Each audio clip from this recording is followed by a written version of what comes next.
The $100 million defense AI was 23 hours from deadline when it crashed for the ninth time. CEO Alyssa Carter stood alone in the server room at 2 a.m., watching her company's future dissolve into lines of broken code. Every engineer had failed. Every backup plan had burned. And in the hallway outside, a janitor named Ethan Cole was about to rewrite everything she thought she knew about genius, power, and what it means to be invisible. Like and comment what city you're watching from so I can see how far this story reaches. The fluorescent lights and Titan Core technologies buzzed with the particular frequency that came just before failure. Alyssa Carter had heard that sound before. 3 years ago when the cooling system died and took 40 servers with it. 2 years ago during the ransomware attack that nearly bankrupted them. And now, at 2:47 a.m. on a Thursday, that felt like the end of everything. She pressed her palm against the glass wall of the server room and watched the diagnostic screens paint themselves red. Failure. Failure. Critical error. Failure. 30 years old. CEO of a defense contractor worth $340 million on paper, and completely, utterly screwed. "Run it again," she said. Marcus Webb, her lead systems architect, didn't move from his workstation. His eyes had that hollow look of someone who'd been awake for 36 hours straight and knew it didn't matter anymore. "Alyssa, we've run it 17 times. The core algorithm is fundamentally broken." "Then fix it." "We can't." Marcus pulled off his glasses and rubbed his face. "I've had 8 people on this for 3 days. The math doesn't work. It never worked. We sold the Pentagon a system we can't deliver." The other engineers in the room weren't even pretending to code anymore. Sarah Chen sat with her head in her hands. Tom Rodriguez was staring at nothing.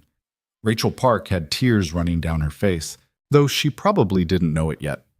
Alyssa's phone buzzed. Another text from General Hawthorne. "Status update. Oi." She turned the phone face down without responding. What was she supposed to say?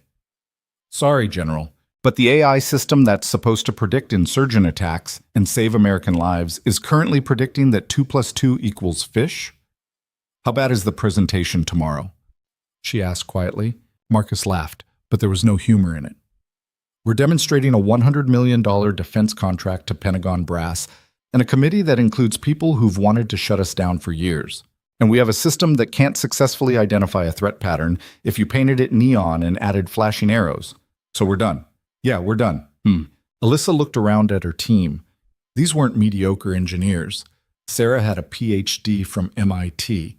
Tom had built autonomous systems for 3 different governments. Rachel had turned down Google twice to work here.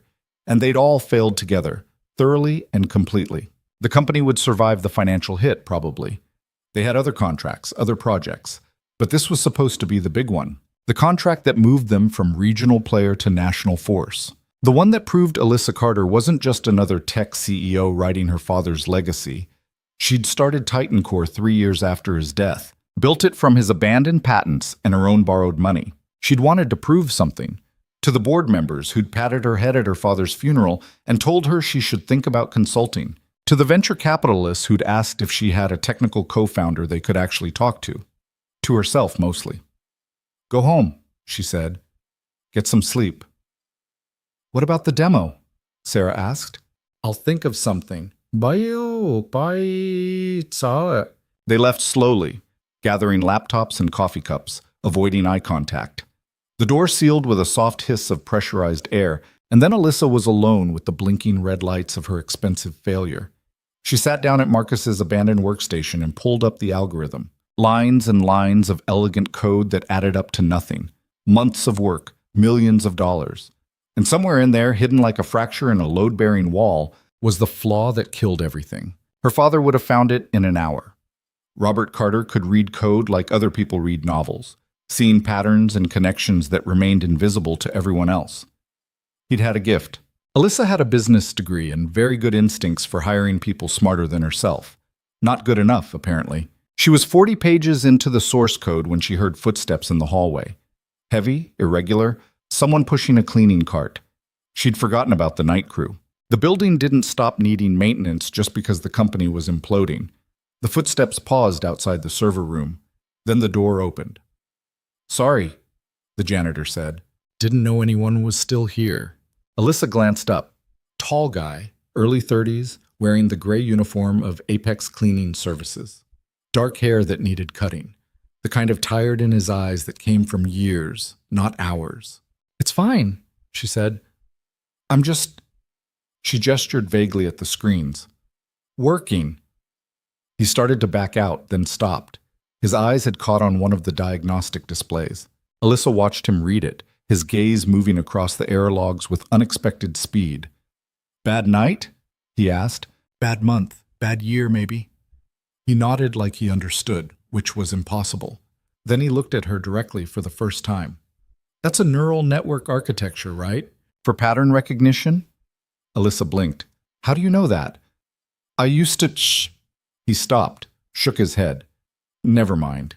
Sorry. I'll come back later." "Wait." She stood up. "Used to what?" The janitor hesitated, hand still on his cart. Up close, she could see he was younger than she'd first thought. Maybe 32, 33. There was something in his face that looked like intelligence that had been buried but not quite killed. "I used to study this stuff," he said finally. "Long time ago. Different life." "Study where?" "Stanford. For about a year and a half." His smile was brief and didn't reach his eyes. "Then my wife got sick, and I had a daughter to feed, and student loans don't pause for tragedy. So now I clean offices. It's honest work." Alyssa's brain made connections quickly. It was the one thing she was genuinely good at. Stanford. Neural networks. A year and a half was enough to go deep, but not enough to finish.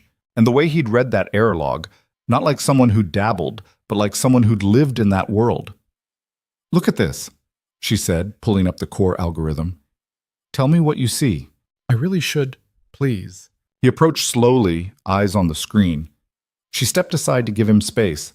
For a long moment, he just read, scrolling through code with one hand while the other tapped against his leg in an unconscious rhythm.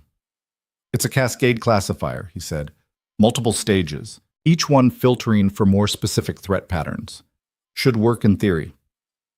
"In theory, it's brilliant. In practice, it crashes every time we run real-world data." He scrolled further. "Who wrote the weight distribution algorithm?" "Marcus Webb. He's our lead architect." "He's very good. The structure is elegant." "Ethan," she glanced at his name tag, Ethan Cole, leaned closer to the screen.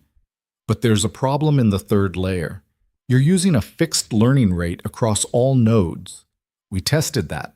It works. For synthetic data, yeah, but real-world threat patterns aren't evenly distributed. You need adaptive weighting. Otherwise, the network overtunes on common patterns and misses edge cases entirely." Alyssa felt something shift in her chest. "Show me." "I don't think—" "Please, show me." Ethan looked at her for a long moment. Then he set his cleaning supplies aside and sat down at the workstation.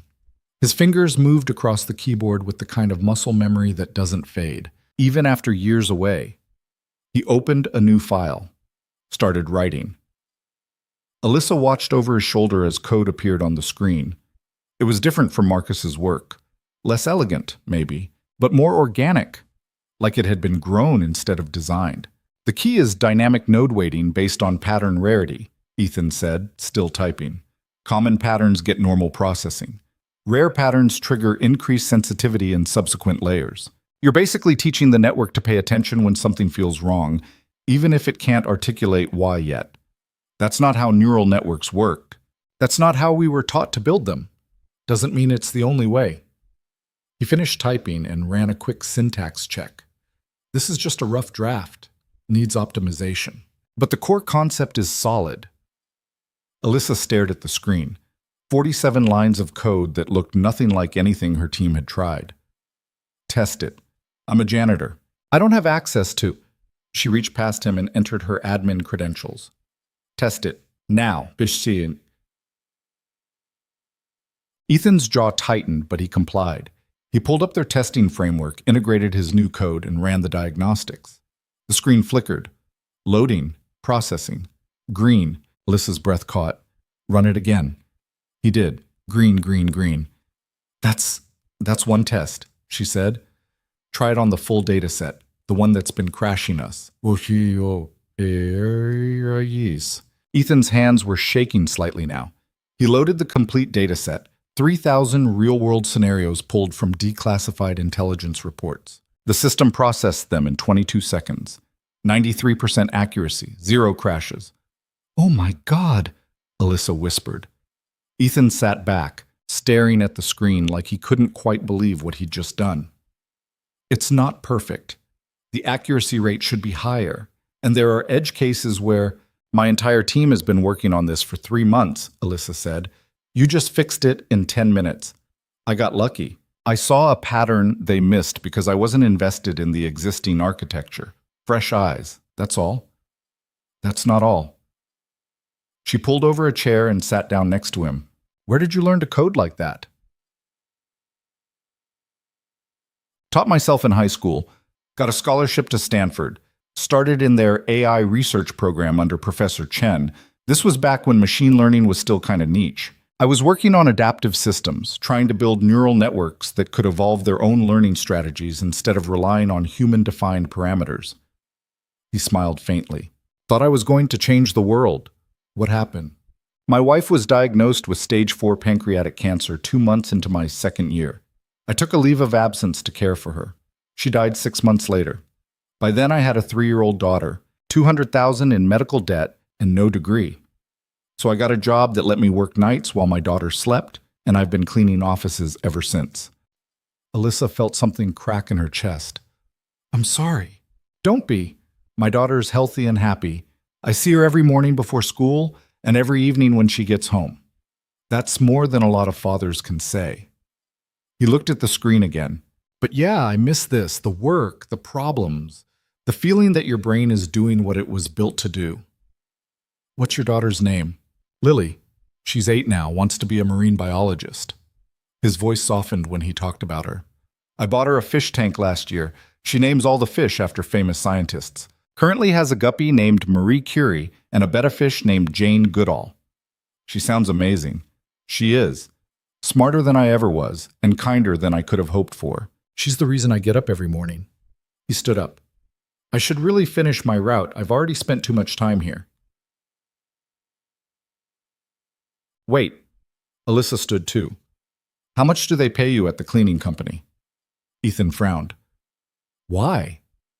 "Because I want to hire you, not as a janitor, as an engineer. No. I can pay you 3 times what you're making now. 4 times. Name your price. I don't have a degree, I don't have references, and I haven't written production code in 8 years.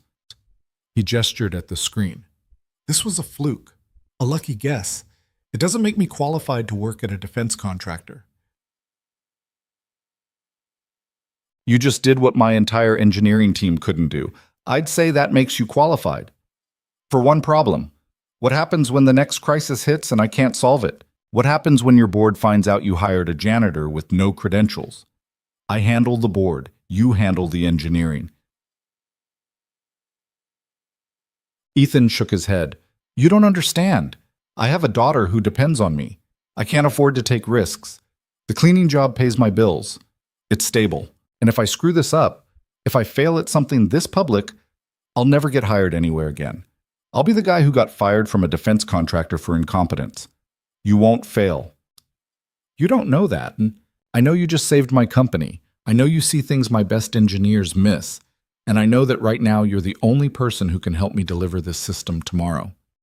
Ethan's face was tight. "Tomorrow? We're demonstrating this to the Pentagon at 2 p.m. If it fails, we lose the contract. If we lose the contract, the company takes a hit that might kill us. And if the company dies, 200 people lose their jobs." She paused. "I know it's not fair to put that on you, but I'm desperate, and you're brilliant, and I'm asking for help." He closed his eyes. "I can't." "Why not?" "Because I've been invisible for 8 years. Safe. Anonymous. Just a guy who cleans offices and goes home to his daughter. And what you're asking me to do, stepping into a boardroom, defending my work to Pentagon generals, that's not invisible. That's putting a target on my back. That's risking everything I've built for Lily on the chance that maybe, possibly, I'm as good as I used to be. You are. Better, probably. You don't know me. I know your code."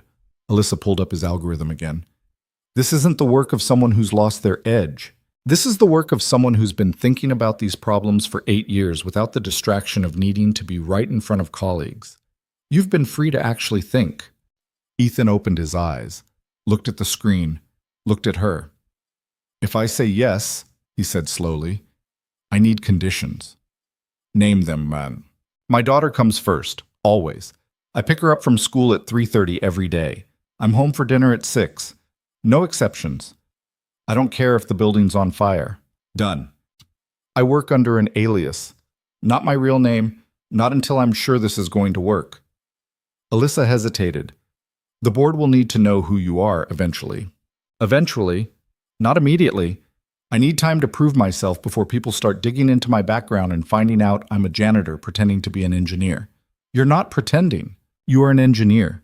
Not on paper. Not in any way that matters to people who care about credentials. His voice hardened. I've spent 8 years being told I'm not good enough because I don't have the right degrees or the right experience. I'm not going through that again unless I know I can win. But Tradi Yamatats. Alyssa thought about it. It was risky. The board would be furious if they found out she'd hired someone under false pretenses. But she was already gambling the company on a demo tomorrow. What was one more risk? Okay, she said. Alias. Until you're ready. And if this goes badly, if the demo fails, if the system crashes, if it turns out I'm not as good as you think, you let me disappear back into the cleaning crew. No drama, no public humiliation, just a quiet exit. It won't fail. If it does, fine. If it does, you walk away quietly. She held out her hand. Deal? Ethan looked at her hand like it might bite him. Then slowly, he reached out and shook it. Deal. They spent the next 18 hours rebuilding the system from the ground up. Alyssa brought in Marcus first at 4:30 a.m. He arrived rumpled and suspicious, clutching coffee like it might save his life. Please tell me you have a miracle, he said. Better. I have a consultant. She gestured at Ethan, who was already deep in the code. This is Nathan Cross. He's a specialist in adaptive neural networks. He's agreed to help us fix the algorithm. Marcus looked at Ethan. Ethan nodded, not looking up from the screen. Never heard of you, Marcus said. I keep a low profile, Ethan replied. Mostly work private contracts. Where'd you study? Stanford.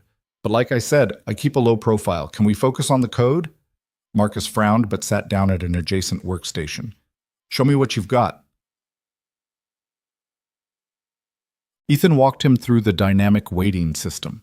Marcus listened, his frown deepening, then slowly shifting into something like wonder. That's actually elegant, Marcus said. Why didn't we think of that? Because you were too close to the problem. Sometimes you need someone who hasn't been staring at it for 3 months. They brought in Sarah next, then Tom, then Rachel. Each time, Alyssa introduced Ethan as Nathan Cross, an outside consultant. Each time there were questions. Where did you come from? Who do you work for? Why haven't we heard of you? And each time, Ethan deflected smoothly and redirected to the work. By 7 a.m., the full team was assembled and the system was taking shape. Ethan directed them like a conductor leading an orchestra, assigning tasks, reviewing code, catching errors before they propagated. He had a gift for seeing how pieces fit together, for understanding not just what each component did, but how it would interact with everything else. Alyssa watched from the corner of the server room and felt something she hadn't felt in months. Hope. He's good, Marcus said, appearing beside her with fresh coffee. Really good. Where'd you find him? Mutual friend, Alyssa lied. He was available on short notice. Lucky. Because honestly, without him, we'd be screwed. At noon, they ran their first full system test. The algorithm processed 5,000 scenarios in under a minute with 97% accuracy, no crashes, no errors. Holy shit, Tom breathed. It actually works. Run it again, Ethan said. Different data set. They ran it 6 more times with 6 different data sets pulled from various intelligence sources. Each time, the accuracy hovered between 95 and 98%. The system was learning, adapting, getting better with each test. This is incredible, Sarah said. How did you... the math is so simple when you look at it, but nobody thought to... Sometimes the simple answer is the right one, Ethan said. He was tired. Alyssa could see it in the set of his shoulders, the way he blinked too often, but there was something alive in his face that hadn't been there at 2 a.m. Okay, let's stress test it. They threw edge cases at the system. Bizarre scenarios. They hugged. Incomplete data. Contradictory information. The AI handled it all, flagging uncertainties, requesting additional information when needed, but never crashing. At 1 p.m., Alyssa called a halt. "We're as ready as we're going to be," she said. "Everyone go get cleaned up. We present in an hour." The team scattered. Ethan started to follow them, then paused. I don't have anything to wear. I'm still in my cleaning uniform." Alyssa looked at him. Looked at the gray polyester shirt with Apex Cleaning embroidered on the chest. Yeah, that wouldn't work. "Tom," she called. "You keep a spare suit here, right?" Two, actually. Bad habit from my consulting days."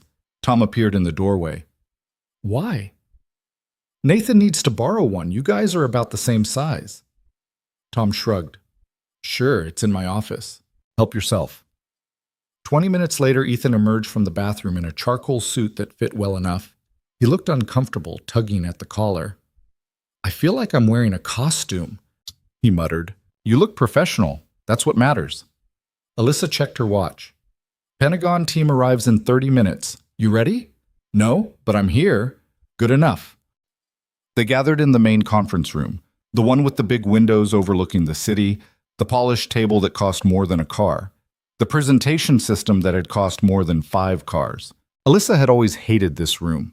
It felt like a stage designed to impress rather than to work. Today, it needed to impress.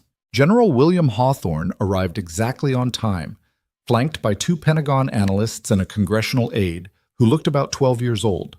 The general was 60-something, with iron gray hair and the kind of posture that came from 40 years of military discipline.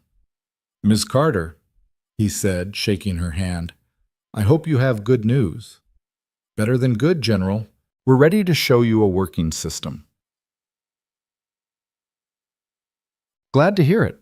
After 3 months of delays, I was starting to wonder if this contract was a mistake." Alyssa smiled tightly. "Not a mistake, just complex. Please, have a seat." They settled around the table. Alyssa stood at the head, pulling up the presentation on the main screen.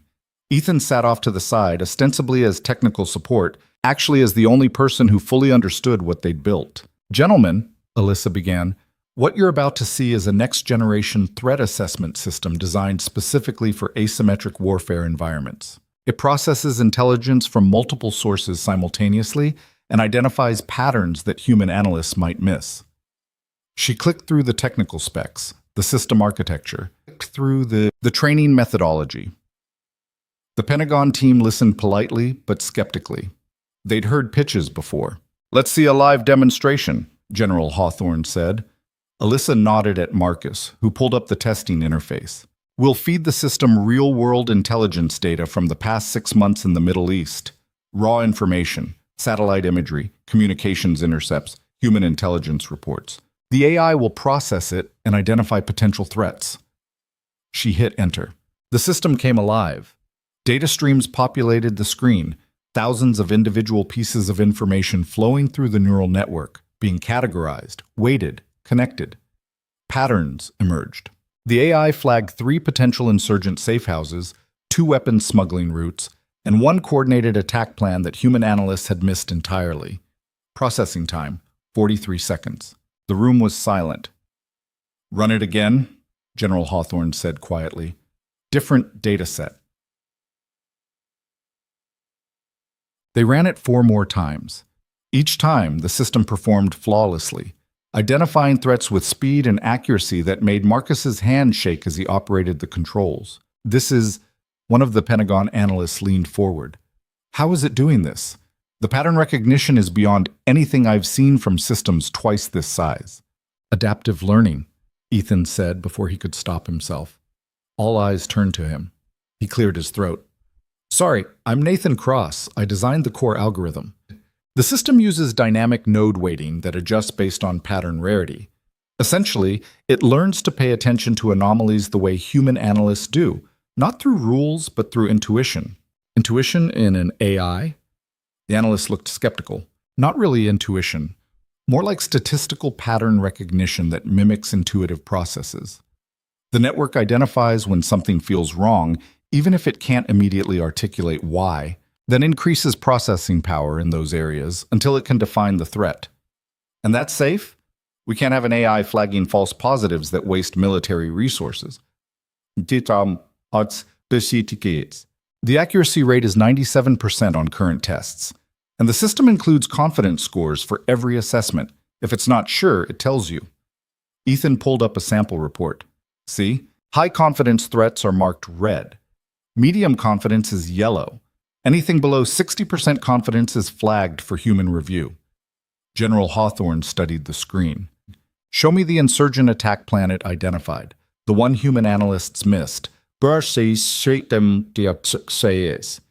pulled up the relevant data. The system had connected 3 seemingly unrelated pieces of information: a pattern of phone calls, unusual traffic around a government building, and the purchase of specific chemicals, and concluded that an attack was being planned. This intelligence is 2 months old, the general said. Did the attack happen? Yes, sir, the congressional aide said, checking his tablet. Car bomb outside a courthouse in Kabul, 17 casualties.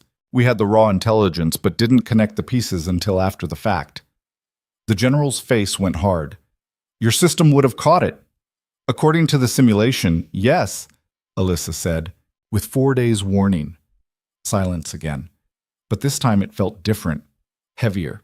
I want to test it on current intelligence, General Hawthorne said.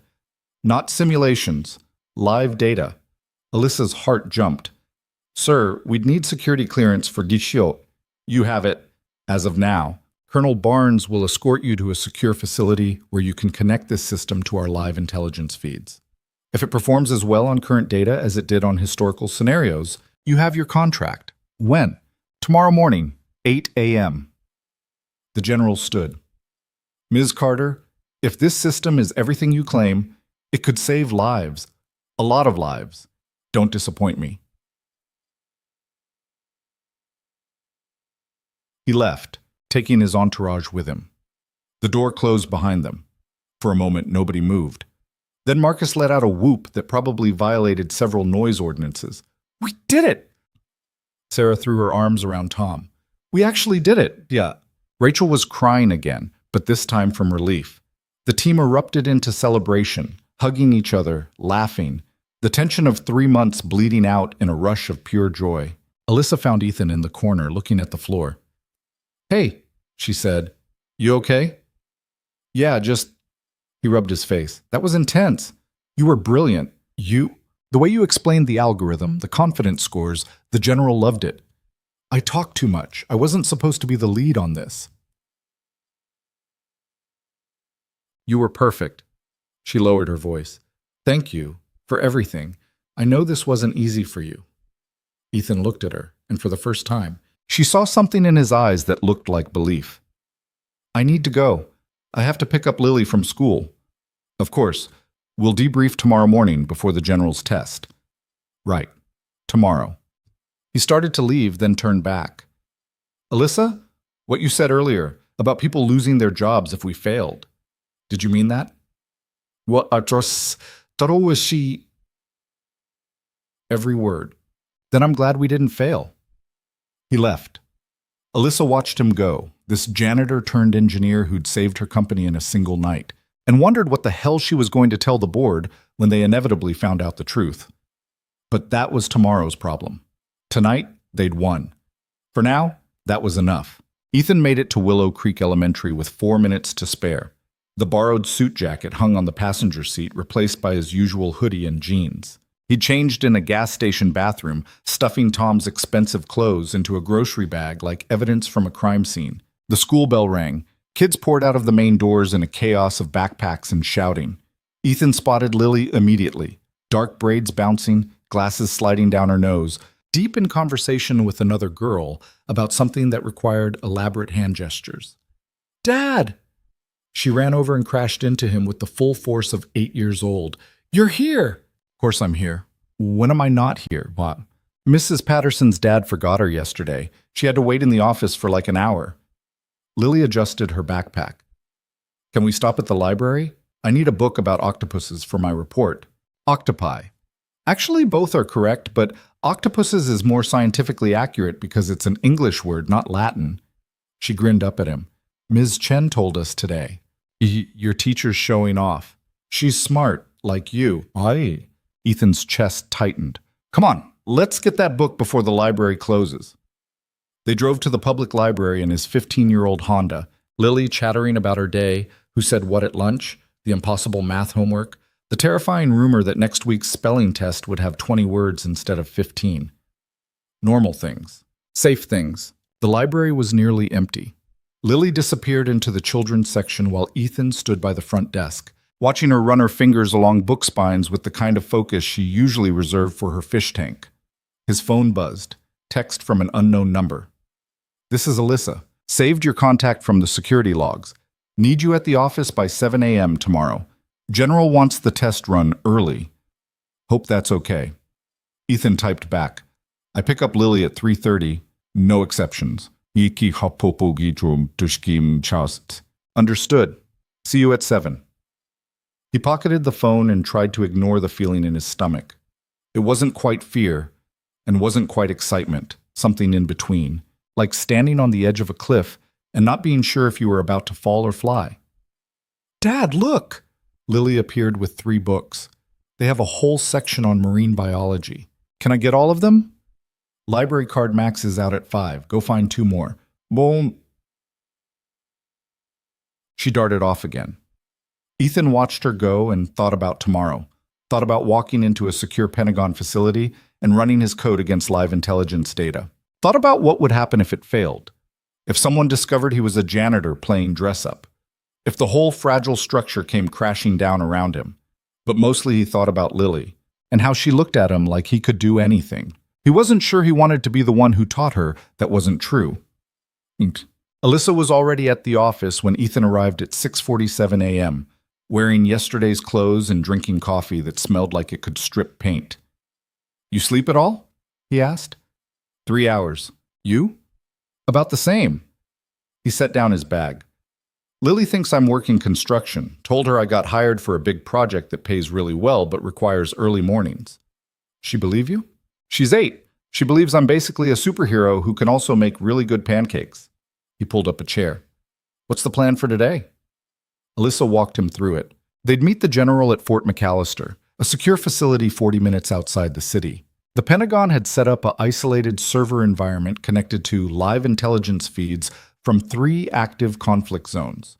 They'd run the AI against current data. No historical scenarios, no safety nets. "How much data?" Ethan asked.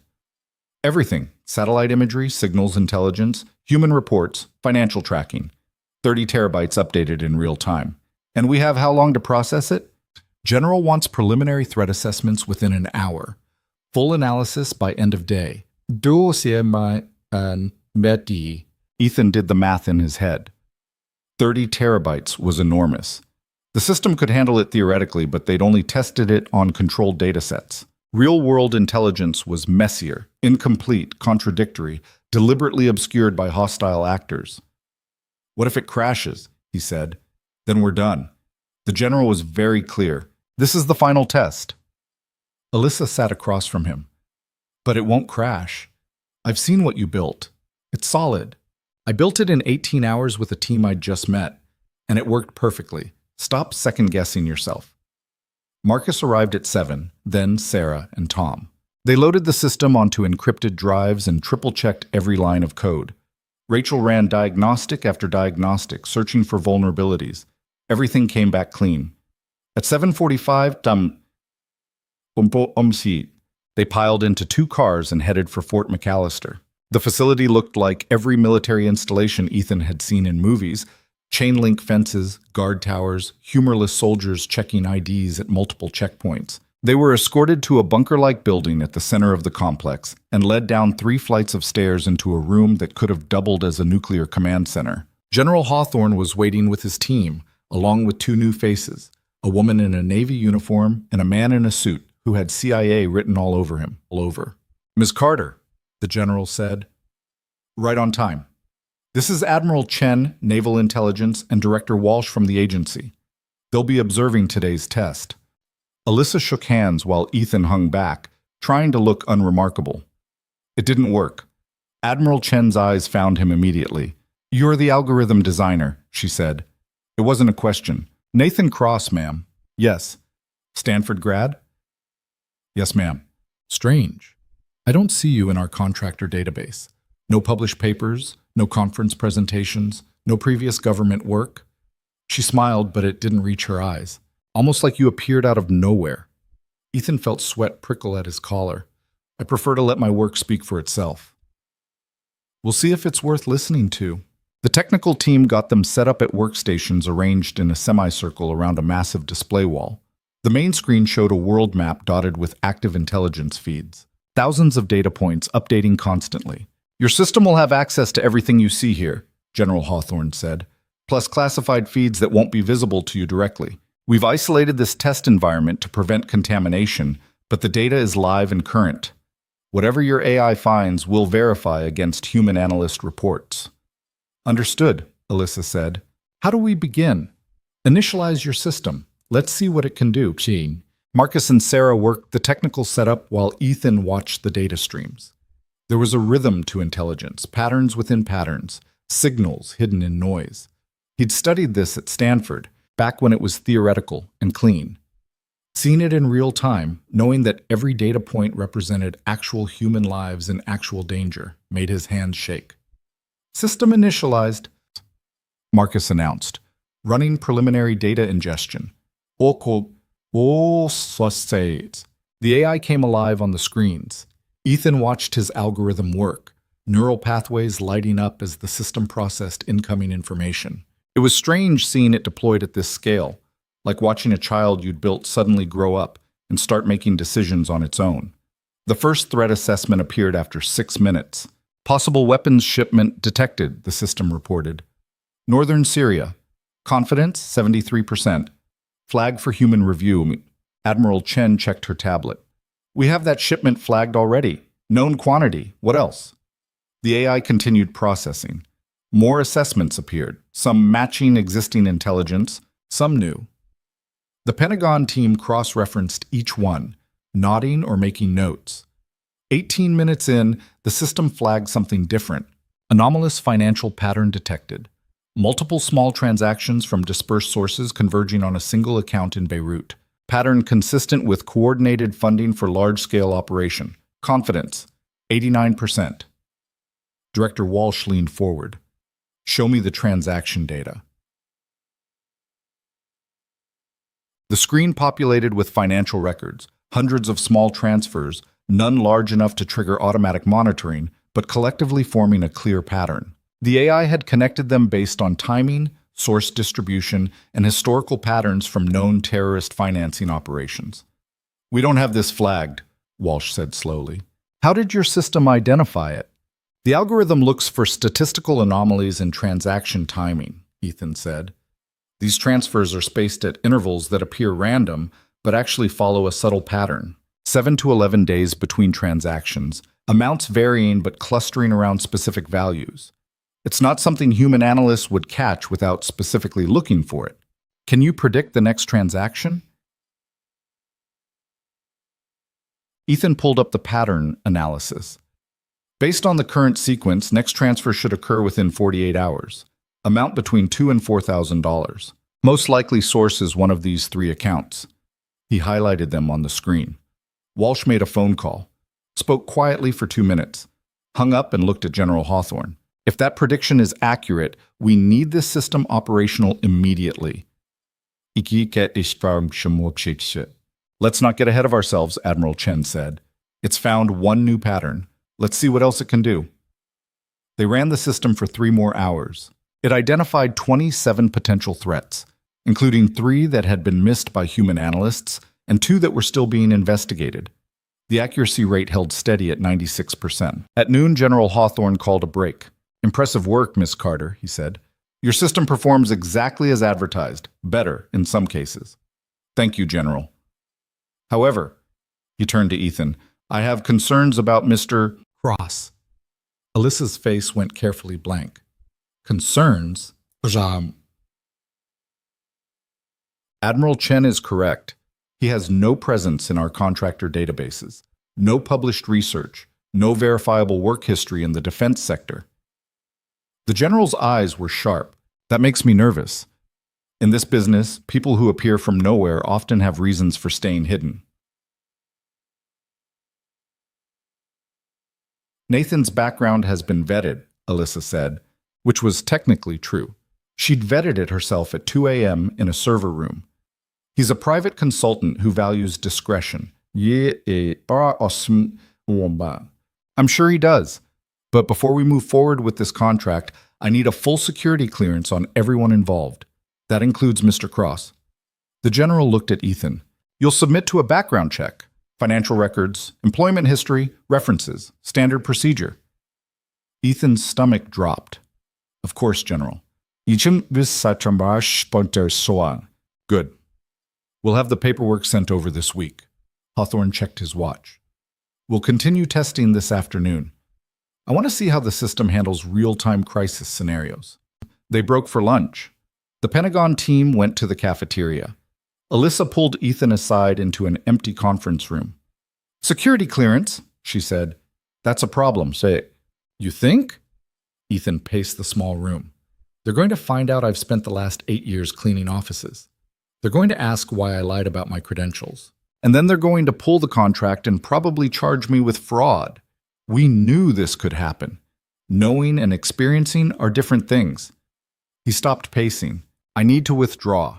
Tell them Nathan Cross had a family emergency and had to leave the project. Bring in someone else to maintain the system. There is no one else. You built this. You're the only one who fully understands how it works.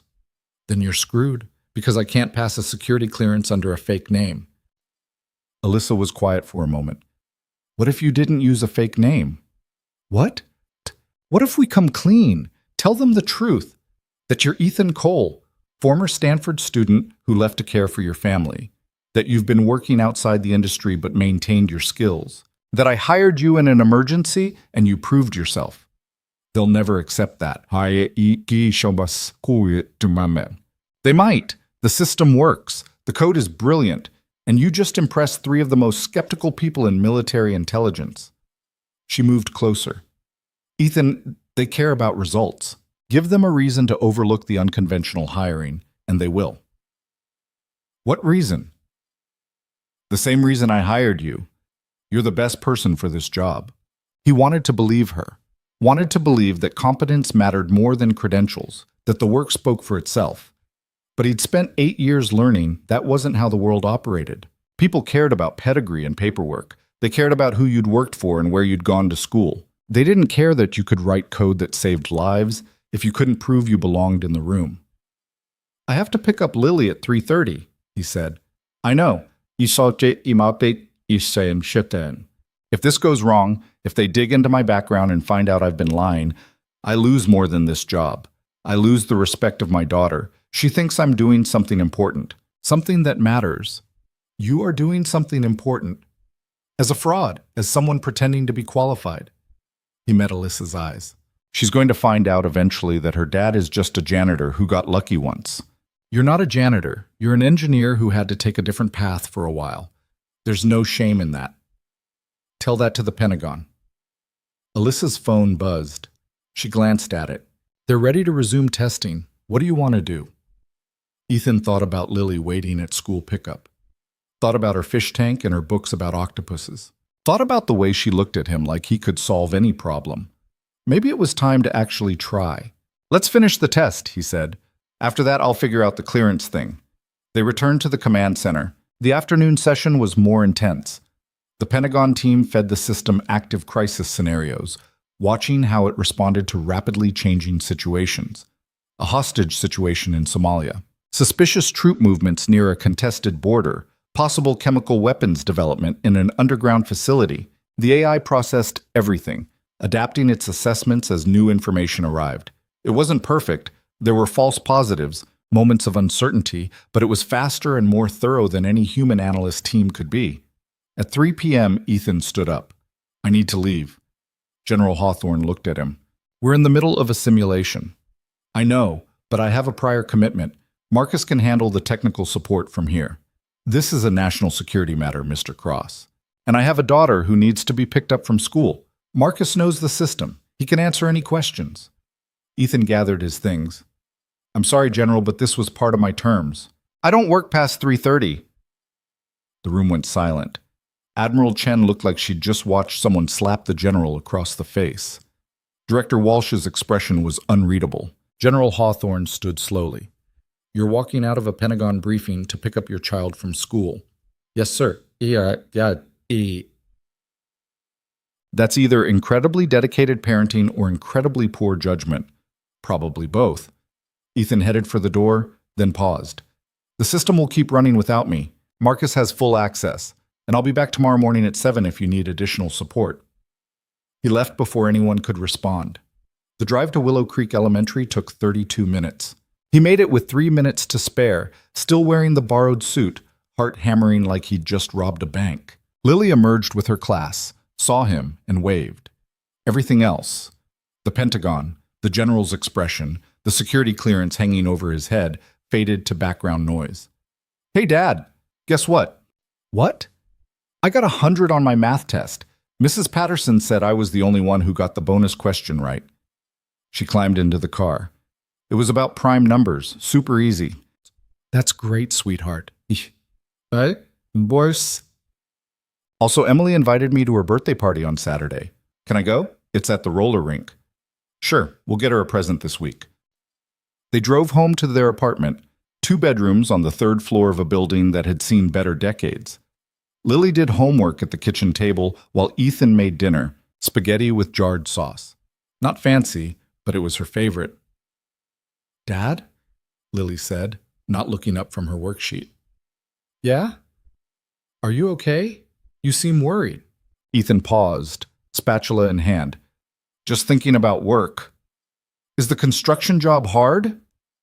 He thought about how to answer. Thought about the lie he'd told her, the truth underneath it, the complicated space between. It's challenging, but I like it. Gets my brain working in ways it hasn't in a while. That's good. You're really smart. You should do smart people work. You think I'm smart? Obviously. You help me with homework and you always know the answers. Plus you remember like everything about fish even though you're not a marine biologist. She erased something, rewrote it. When I grow up, I want to be smart like you. Ethan's throat tightened. You're already smarter than me, Lil. Can't be. You're the dad. Dads are supposed to be smarter. Where'd you get that idea, sir? I don't know. Just seems right. She finished the worksheet and looked up. Is dinner almost ready? I'm starving. They ate together, Lily talking about roller skating techniques and whether dolphins could understand human language.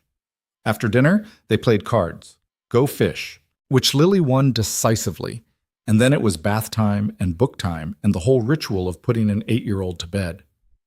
Night, Dad, she said, already half asleep. Night, sweetheart. Love you. Love you too.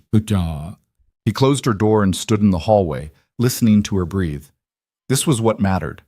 Not the Pentagon, not the contract, not proving himself to people who'd already decided he wasn't good enough. Just this. Just her.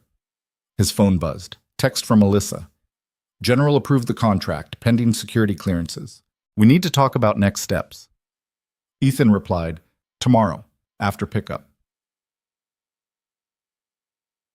He sat on the couch in the dark apartment and tried to figure out what he was going to do. Coming clean meant risking everything, the job, the respect, the fragile belief that maybe he could be more than what he'd become. But continuing the lie meant living in constant fear of discovery, building a career on a foundation that could crumble at any moment. Neither option felt right. His phone rang. Alyssa. Thought you said tomorrow, he answered. Couldn't wait. Ethan, we have a problem. Another one? Director Walsh wants to meet with you, privately, tomorrow afternoon. Her voice was tight. He said he has questions about your background that need to be addressed before the security clearance process begins. He knows. I don't think so, but he's suspicious. CIA types are always suspicious. What do I tell him? The truth, maybe. I don't know. She sighed. I'm sorry. I pushed you into this. If you want out, I'll understand. Ethan looked around his apartment. The peeling wallpaper, the secondhand furniture, the fish tank glowing in Lily's room. This was his life. Small, safe, invisible. And he'd been okay with that, until he wasn't. What time's the meeting? He asked. 2 p.m. at his office downtown. I'll be there. Ethan. I'm tired of being invisible, Alyssa. I'm tired of pretending I'm less than I am because it's safer. Maybe it's time people saw what I can actually do. Even if it means they see everything else too? Especially then. He hung up and sat in the dark, thinking about tomorrow. About walking into a CIA office and defending his existence to a man trained to find lies. About the possibility that this could all explode in spectacular fashion, but also about the system he'd built. The lives it might save. The proof that he wasn't just a janitor who'd given up. He was an engineer who'd been waiting for his chance. Tomorrow, he'd find out if that chance was real or just another thing he'd convinced himself to believe. Outside, the city lights flickered through the window. Ethan closed his eyes and tried to imagine what success looked like. Tried to picture a version of himself that didn't flinch when people asked what he did for a living.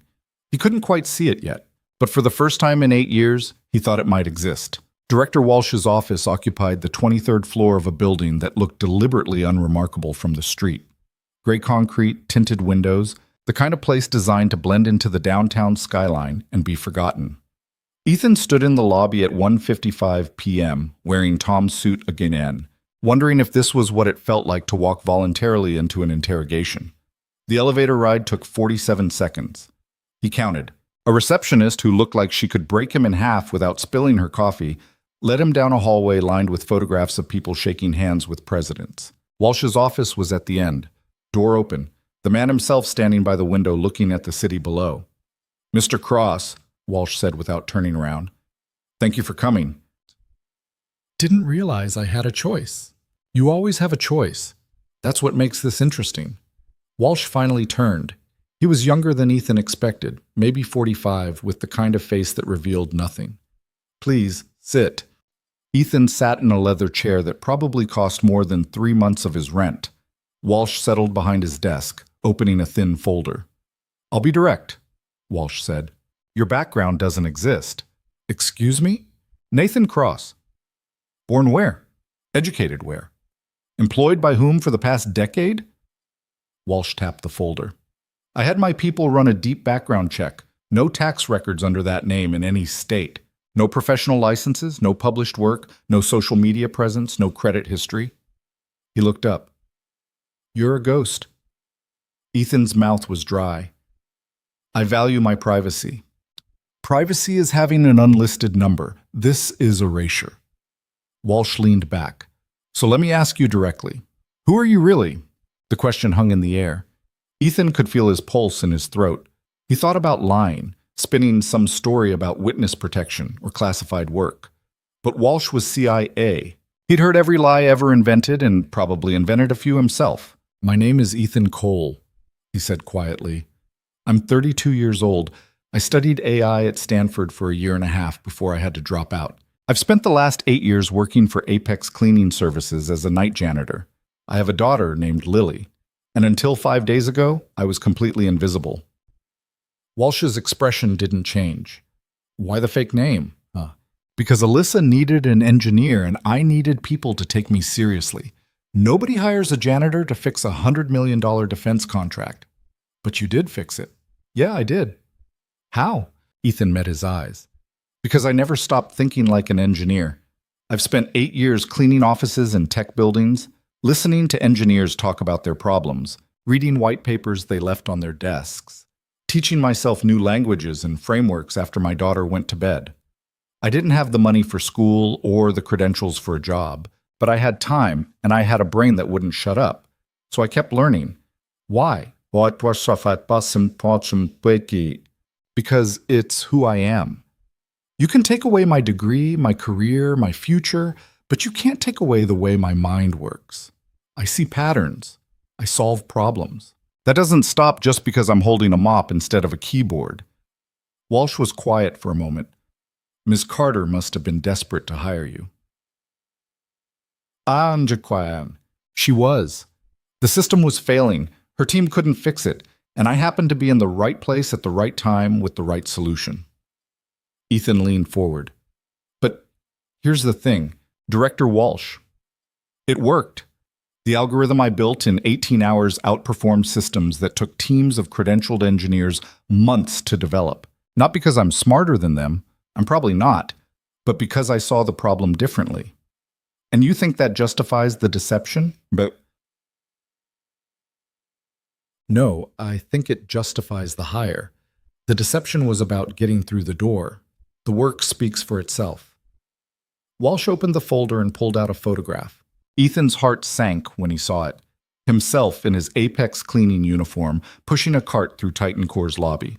The timestamp read 2:31 a.m. 4 days ago. This is you, Walsh said. 6 hours before you supposedly arrived as a consultant, our security footage review found dozens of images. You've been cleaning that building 3 nights a week for 5 years. Yes. Did Ms. Carter know? Not at first. She hired me before she understood who I was. By the time she found out, the system was already working. So she's complicit in the fraud. It's at the yes, was. There's no fraud. I built the system. I wrote the code. Everything I told you about my technical background is true. I just left out the part where I spent the last 8 years cleaning toilets. Walsh closed the folder. Mr. Cole, I could end your career right now. One phone call to General Hawthorne and you're done. Titan Core loses the contract. Ms. Carter loses her credibility, and you go back to pushing a mop. Is that what you want? All right. Man? Of course not. Then tell me why I shouldn't make that call. Ethan took a breath. Because 3 days ago, your system flagged a financial pattern your analysts missed. And if my algorithm is right, there's going to be another transaction in the next 48 hours that confirms a major funding operation for a hostile group. You could shut me down on principle and feel good about protecting institutional credibility. Or you could let me keep working and maybe save some lives. Your choice. Yes. You're asking me to overlook a significant security concern because you wrote good code. I'm asking you to care more about results than credentials. The code works. The system performs. And if you pull me out now, you're gambling that someone else can maintain it without understanding the core architecture. Marcus is brilliant, but he didn't build this. I did. And right now, I'm the only person who fully understands how it thinks. Walsh stood and walked back to the window. The silence stretched out, heavy and suffocating. Ethan counted his heartbeats. 23, 24. My daughter is 8 years old, Walsh said finally. Smart kid, wants to be a doctor. I work 80-hour weeks so she can go to good schools, live in a safe neighborhood, have opportunities I never had. He turned. I understand doing whatever it takes for your child, but I also understand that institutions have rules for reasons. If I let you slide because your code works, what message does that send? That credentials don't matter? That anyone can lie their way into classified work? No. It sends the message that competence matters more than pedigree. That what you can do is more important than where you went to school. You really believe that? I have to. Otherwise, the last 8 years of my life were a complete waste. Walsh studied him with eyes that had interrogated terrorists and dictators. Ethan didn't look away. Here's what's going to happen, Walsh said. You're going to submit to the most thorough background check you've ever experienced. Financial records, personal history, references from people who've known you for years. We're going to verify every single thing you've told me. And if we find one lie, one embellishment, one exaggeration, you're done. Clear? Clear, second. Second, you work under your real name from now on, Ethan Cole, not Nathan Cross. You explain to anyone who asks that you were brought in under emergency circumstances and proved yourself through results. No more hiding. Okay. Third, you get yourself a real security clearance. That means classes, tests, interviews. You'll do it on your own time, and you'll pass on the first try. No excuses. Understood. Walsh returned to his desk. The financial pattern your system flagged? The one predicting another transaction? Yeah? It happened this morning. $4,000, exactly as your algorithm predicted. Source account was one of the three you identified. He pulled up something on his computer. We've been tracking this cell for 6 months with no progress. Your system cracked it in 3 hours. Ethan felt something loosen in his chest. So it works. It works. Walsh closed his laptop. Which is the only reason you're still sitting in that chair. Your code just prevented a potential attack that could have killed dozens of people. That buys you a chance to prove you belong here. Don't waste it. I won't. One more thing, Miss Carter. Did she know you were a janitor when she hired you? Society to, yeah. Ethan hesitated. The truth could destroy Alyssa's career, but he'd just promised no more lies. She found out about 30 seconds after I offered to help. By then, the solution was already working. She made a judgment call to keep me on the project. That was reckless. That was desperate, and it paid off. Barely. Walsh stood. Tell Miss Carter I want to see her tomorrow morning, 9 a.m. And Mr. Cole, next time you want to save the world, try doing it with your real name. Makes the paperwork easier. Ethan left the building feeling like he'd just survived a car crash. His hands shook as he got into his car. He sat in the parking garage for 10 minutes, just breathing, before he could trust himself to drive. His phone rang. Alyssa. Well? She said. He knows everything. I told him everything, and somehow I still have a job. What? How? The financial prediction came through, exactly as the algorithm said. Walsh thinks the system is valuable enough to overlook the unconventional hiring. Ethan started the car. But we both have to submit to full background checks, and I have to work under my real name from now on. Ethan Cole. Yeah, no more Nathan Cross, no more hiding. He pulled out of the garage. He wants to see you tomorrow morning. I'll be there. Pause. You okay? I don't know yet. Ask me in a week. He drove to Willow Creek Elementary, arriving 20 minutes early. Sat in the parking lot and watched kids play on the playground during recess. Lily was easy to spot, climbing on the monkey bars with 2 other girls, laughing at something, completely unaware that her father's entire life had almost imploded 2 hours ago. The bell rang. Kids lined up. Lily emerged with her backpack, scanning the parking lot until she found his car. She waved and ran over. You're early, she said, climbing in. Meeting finished sooner than I thought. Can we get ice cream? Emily said there's a new place with 27 flavors. Sure, ice cream sounds good. They went to the shop, a cheerful place with bright colors and music that was slightly too loud. Lily got mint chocolate chip. Ethan got coffee and tried not to think about Director Walsh's expression when he'd said, "You're a ghost." Dad, you're doing it again, Lily said. Doing what? The worried face. You keep staring at your ice cream like it said something mean. Ethan forced a smile. Sorry, sweetheart. Just thinking. About work? Yeah. Is it going okay? The construction job? He looked at his daughter, 8 years old, brilliant and kind, trusting him completely, and he made a decision. Lil, I need to tell you something. The job isn't construction. I've been working as an engineer, designing computer systems for a tech company. Her eyes went wide. Really? That's so cool. Why didn't you tell me? Because I wasn't sure it would work out. I didn't want to get your hopes up and then have to explain why I was back to cleaning offices. But it did work out? So far. But it's complicated. I'm doing work I'm not technically qualified for, and some people aren't happy about that. Lily frowned, processing this. But you're good at it, right? I think so. The code works. The system does what it's supposed to.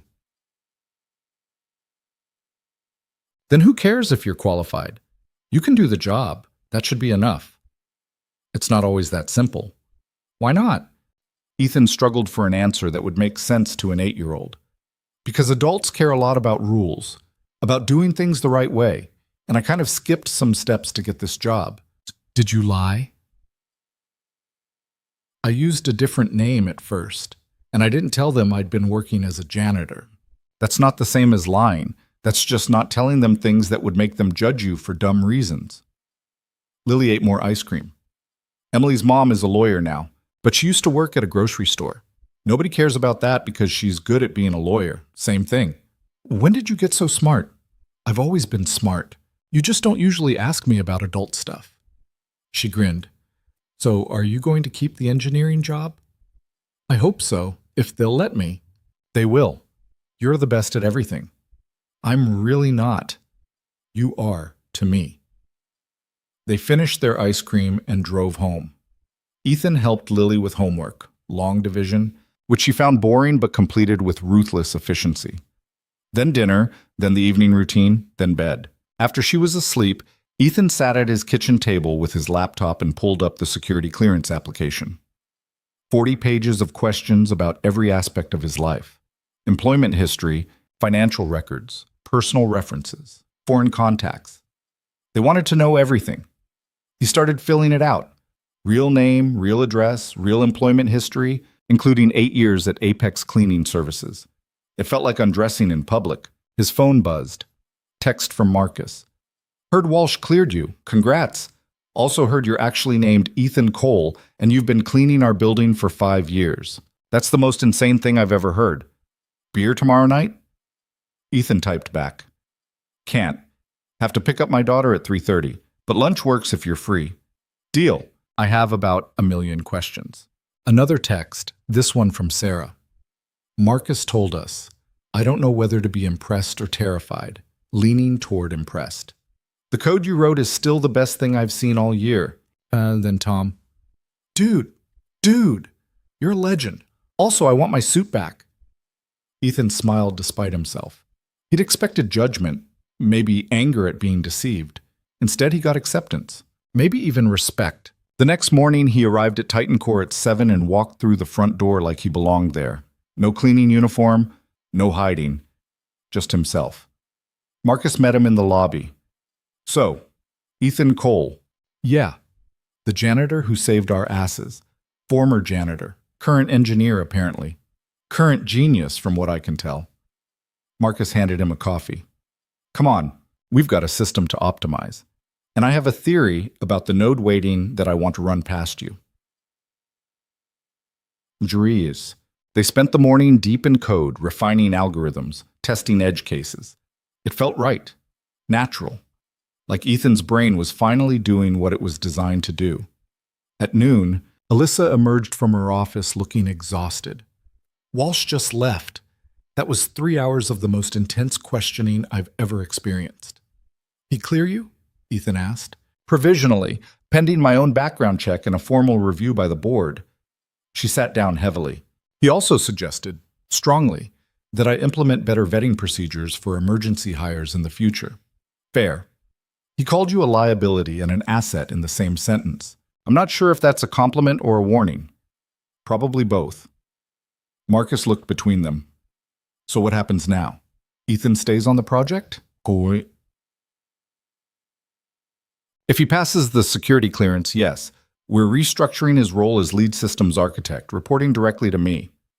Salary commensurate with his actual contribution, not his credentials. Alyssa pulled up a document, which brings me to my next point.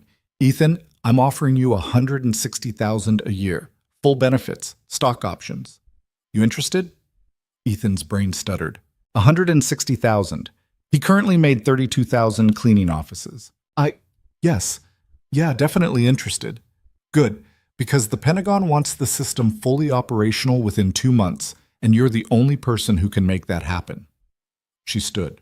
Now, if you'll excuse me, I need to go explain to my board of directors why I hired a janitor to run a classified defense project. Wish me luck. She left. Marcus turned to Ethan with a grin. $160,000. Not bad for a guy who was mopping floors last week. I still can't believe this is real. Believe it. You earned it. Marcus pulled up a new set of diagnostics. Now let's make sure this system is bulletproof, because if it fails after all this, we're both screwed. They worked through lunch, through the afternoon, testing and retesting every component. The system held. No crashes, no failures, just clean, Efficient code doing exactly what it was designed to do. At 3 p.m., Ethan saved his work and stood up. I need to go. Daughter pickup, Marcus said. Yeah, I remember. See you tomorrow? 7 a.m. Ethan drove to Willow Creek Elementary with the windows down and music playing. He felt lighter somehow, like a weight he'd been carrying for 8 years had finally lifted. Lily was waiting by the flagpole, talking to a teacher. She saw him and waved. Dad, guess what? Mrs. Patterson wants me to enter the science fair. She said my ocean ecosystem project was the best she's seen in 5 years. But wait. That's amazing, Lil. Can we go to the library? I need books about coral reefs and symbiotic relationships. Absolutely. They drove to the library, and Ethan watched his daughter disappear into the stacks with single-minded determination. His phone buzzed. Text from Alyssa.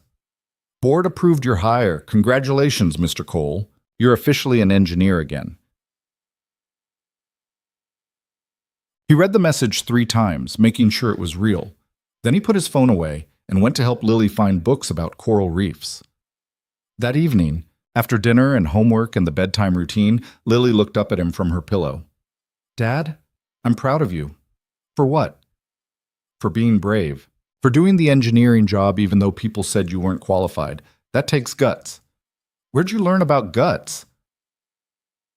Bu baş seçmen. Ms. Chen. She says courage isn't not being scared, it's being scared and doing it anyway. Your teacher's pretty smart. I know. That's why I listened to her. Lily yawned. I'm glad you're not cleaning offices anymore. You seem happier. I am happier. Good. You deserve to be happy. She fell asleep mid-sentence, the way kids do. Ethan sat on the edge of her bed for a while, just watching her breathe. Then he went to his own room and pulled up the security clearance application. He'd finished most of it, but there were still sections that made him uncomfortable. Questions about why he'd left Stanford. Questions about his late wife's medical debts. Questions that required him to expose every failure, every compromise, every moment of weakness. He filled them out anyway, all of it, the truth, complete and unvarnished. When he submitted the application at 11:47 p.m., he felt raw, exposed, but also free. No more hiding, no more pretending to be less than he was. For better or worse, the world would see Ethan Cole clearly now.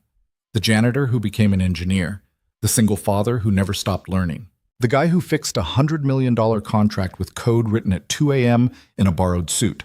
He didn't know if that story would be enough, if people would accept him despite his unconventional path, if the security clearance would come through, or if some bureaucrat would decide his past disqualified him from his future.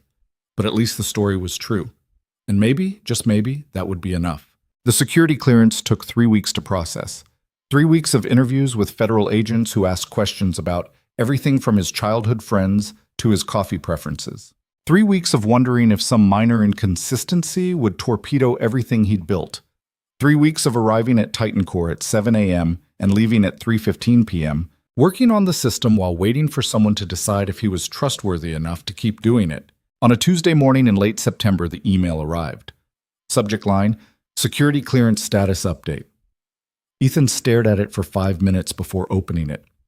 Mr. Cole, your application for secret-level security clearance has been approved, effective immediately. You are authorized to access classified materials relevant to Project Sentinel under the supervision of your designated security officer. He read it 3 times. Then he walked to Alyssa's office and showed her the screen. Congratulations, she said. You're official. I'm official. How does it feel? Terrifying. Like I just signed something I can't take back. You did. Welcome to the club. She gestured at the chair across from her desk. Sit. We need to talk about what happens next. Ethan sat. Through the window behind Alyssa, he could see the city spreading out in all directions. Somewhere down there, Lily was in third period math, probably correcting her teacher's calculations. The Pentagon wants to expand the system, Alyssa said. Not just threat assessment anymore. They want predictive modeling for troop deployments, resource allocation, strategic planning. Basically, they want your algorithm to run half their operational intelligence. That's a lot of pressure. It's a lot of money. We're talking about a contract extension worth $300 million over 5 years. Titan Core becomes a major defense contractor. We hire more people, expand facilities, maybe even go public. She leaned back. And you become the technical lead for all of it. I've been an engineer for 3 weeks. And in those 3 weeks, you've built something the Pentagon thinks is worth $300 million. Experience is overrated. Results are what matter. Mythology. Ethan thought about that. 3 weeks ago, he'd been cleaning this office. Now he was being offered the chance to lead a project that could define the next decade of his career. What's the catch? He asked. The catch is that success makes you visible. Right now, you're a small story. Former janitor makes good. Interesting, maybe even inspiring. But if this expands the way the Pentagon wants, you'll be testifying before congressional committees. You'll have your face in defense journals. You'll be the guy who built the system that changed how the military thinks about intelligence. She met his eyes. You won't be able to hide anymore. Not from anyone. I'm not sure I want to hide. Then you're braver than I thought, because visibility means scrutiny. People will dig into your background. They'll question why you left Stanford. They'll write articles about whether credentials matter. Some will call you a genius. Others will call you a fraud. And you'll have to stand in front of cameras and defend yourself either way. Sounds awful. And so, it is awful. It's also the price of doing something that matters. Alyssa pulled up a document on her screen. The board wants an answer by Friday. Expand the project, or keep it contained to the original contract. I told them I'd talk to you first. Why? You're the CEO. It's your decision. Because you're the one who has to live with the consequences. If we expand and it fails, it's your code that gets blamed. If we expand and it succeeds, it's your life that gets turned inside out. She turned the screen toward him. So I'm asking, what do you want to do? Ethan looked at the proposal. $300 million, 5 years, a team of 20 engineers under his direction. The chance to build something that could actually save lives on a scale he'd never imagined. Can I think about it? He asked. You have until Friday. He left her office and went back to his workstation. Marcus was there, debugging a subroutine with the kind of intense focus that meant he'd been at it for hours. You okay? Marcus asked without looking up. You have that look. What look? The one where you're trying to solve a problem that doesn't have a right answer. Marcus saved his work and swiveled to face him. Let me guess. Pentagon wants more. Alyssa's asking if you're up for it, and you're wondering if you're about to ruin your life. How'd you know? Oh, because I've been there. Different circumstances, same question. My first big project, I was 26 and terrified. Spent a week convinced I was going to fail and destroy my career before it even started. He smiled. Obviously didn't happen, but the fear was real. What made you decide to do it anyway, Shab? Honestly, I realized I'd regret saying no more than I'd regret trying and failing. The fear of never knowing if I could do it was worse than the fear of screwing up. Ooh, Marcus pulled up the system diagnostics. Look at this. 98% accuracy on the latest test runs. 0 crashes in 48 hours of continuous operation. You built that from scratch in less than a month. If you can do that, you can handle whatever the Pentagon throws at you. Unless I can't, then you fail and you learn and you build something better next time. That's how this works. Ethan watched the diagnostics scroll past, green lights everywhere. The system humming along like it had always existed, like it was the most natural thing in the world. Did you know I was a janitor? He asked. Not until you told us. But it makes sense in retrospect. You see problems differently than the rest of us. Like you're not carrying the same assumptions about how things are supposed to work. Is that good or bad? It's different. And in this business, different is usually either worthless or invaluable. You got lucky. You're the second one. Marcus stood up. I'm getting coffee. Want some? Yeah, thanks. Marcus left. Ethan sat alone with the humming servers and the blinking lights and the weight of a decision he didn't feel qualified to make. His phone buzzed. Text from Lily. Dad, can you help me with science fair project tonight? Need to build a model of coral reef. Also, Marie Curie the guppy died. Don't tell me until I get home I want to have a funeral. He typed back. Of course. I'll pick up supplies after school. Sorry about Marie Curie. The afternoon passed in a blur of code reviews and system tests. At 3 p.m., Ethan left to pick up Lily, stopping at a craft store for foam board and paint and tiny plastic coral pieces. When Lily got in the car, her eyes were red. You told me not to tell you, Ethan said gently.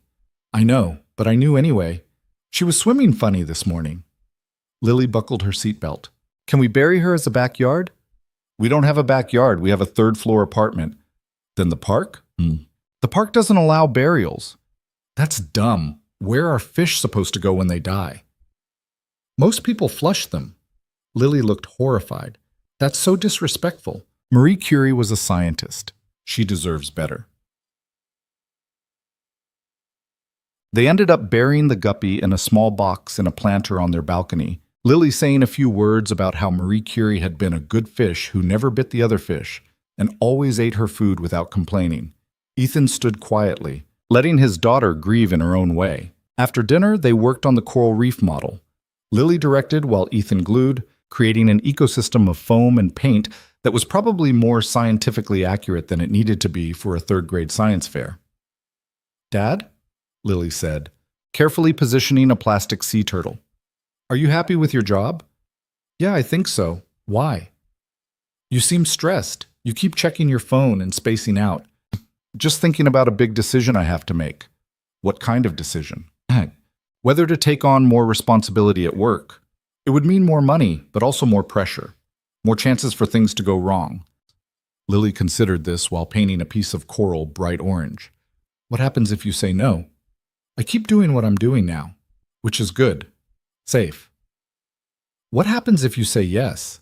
I lead a much bigger project, build a much bigger system, and probably spend a lot of time worrying about whether I'm good enough to pull it off. But you are good enough. You already proved that. This would be different, bigger, more public. So? Lily looked at him directly. You're always telling me to try new things, even if they're scary, like when I didn't want to try out for the school play because I thought I'd mess up. You got the part of narrator and did great, because you told me I'd regret not trying more than I'd regret trying and failing. She went back to her painting. Same thing applies to dads. Ethan smiled. When did you get so wise? I've been wise. You just don't usually listen. They finished the coral reef around 9 p.m. It looked good, scientifically accurate, visually interesting, structurally sound.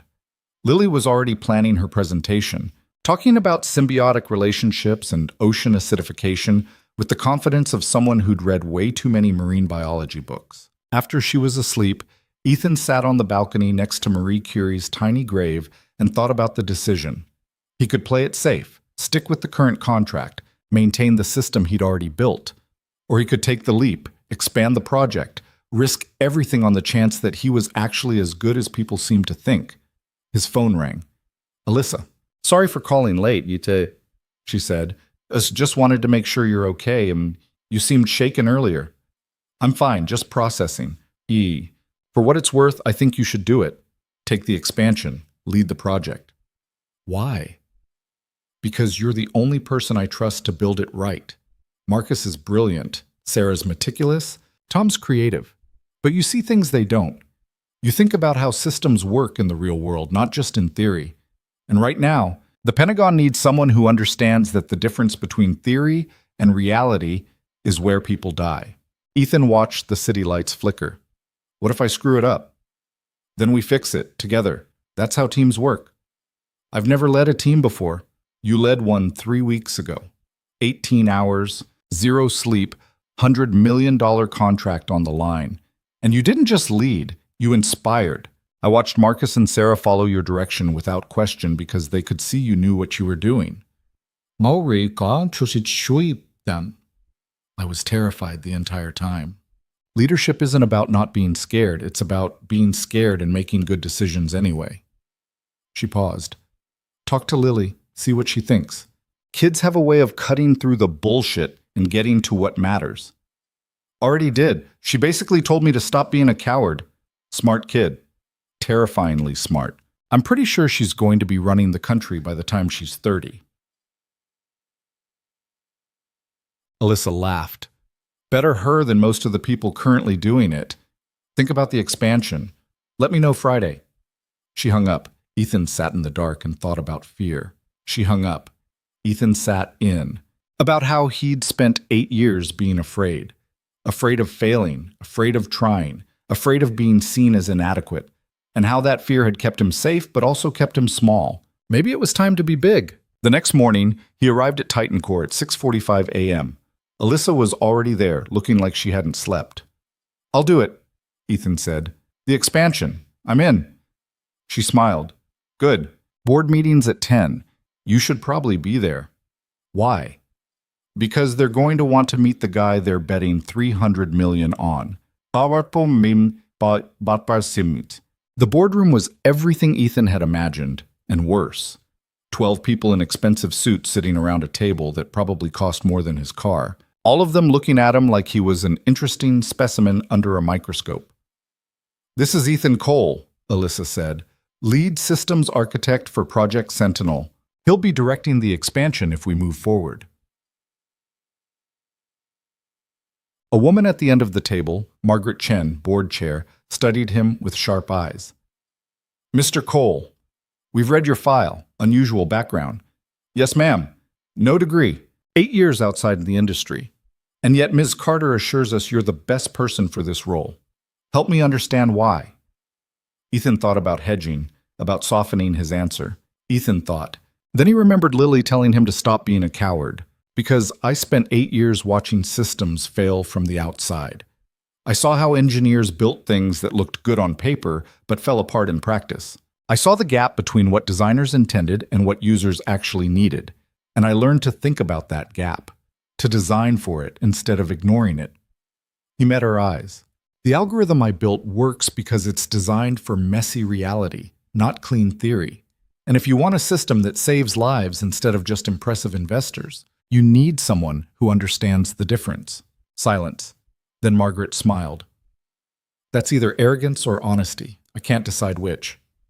Probably both, Ethan admitted. Good. I prefer people who know what they're worth. She looked at the rest of the board. Questions? An older man, Richard something, Ethan hadn't caught the last name, leaned forward. What happens if the expansion fails? If your system can't scale to the Pentagon's requirements? Then I'll have failed at something important, and I'll have to figure out why and do better. But sitting here worrying about failure won't prevent it. The only way to know if the system can scale is to try. And the risk is real. But so is the potential. We can play it safe and maintain what we have, or we can push forward and build something that actually matters. I know which one I'd regret more.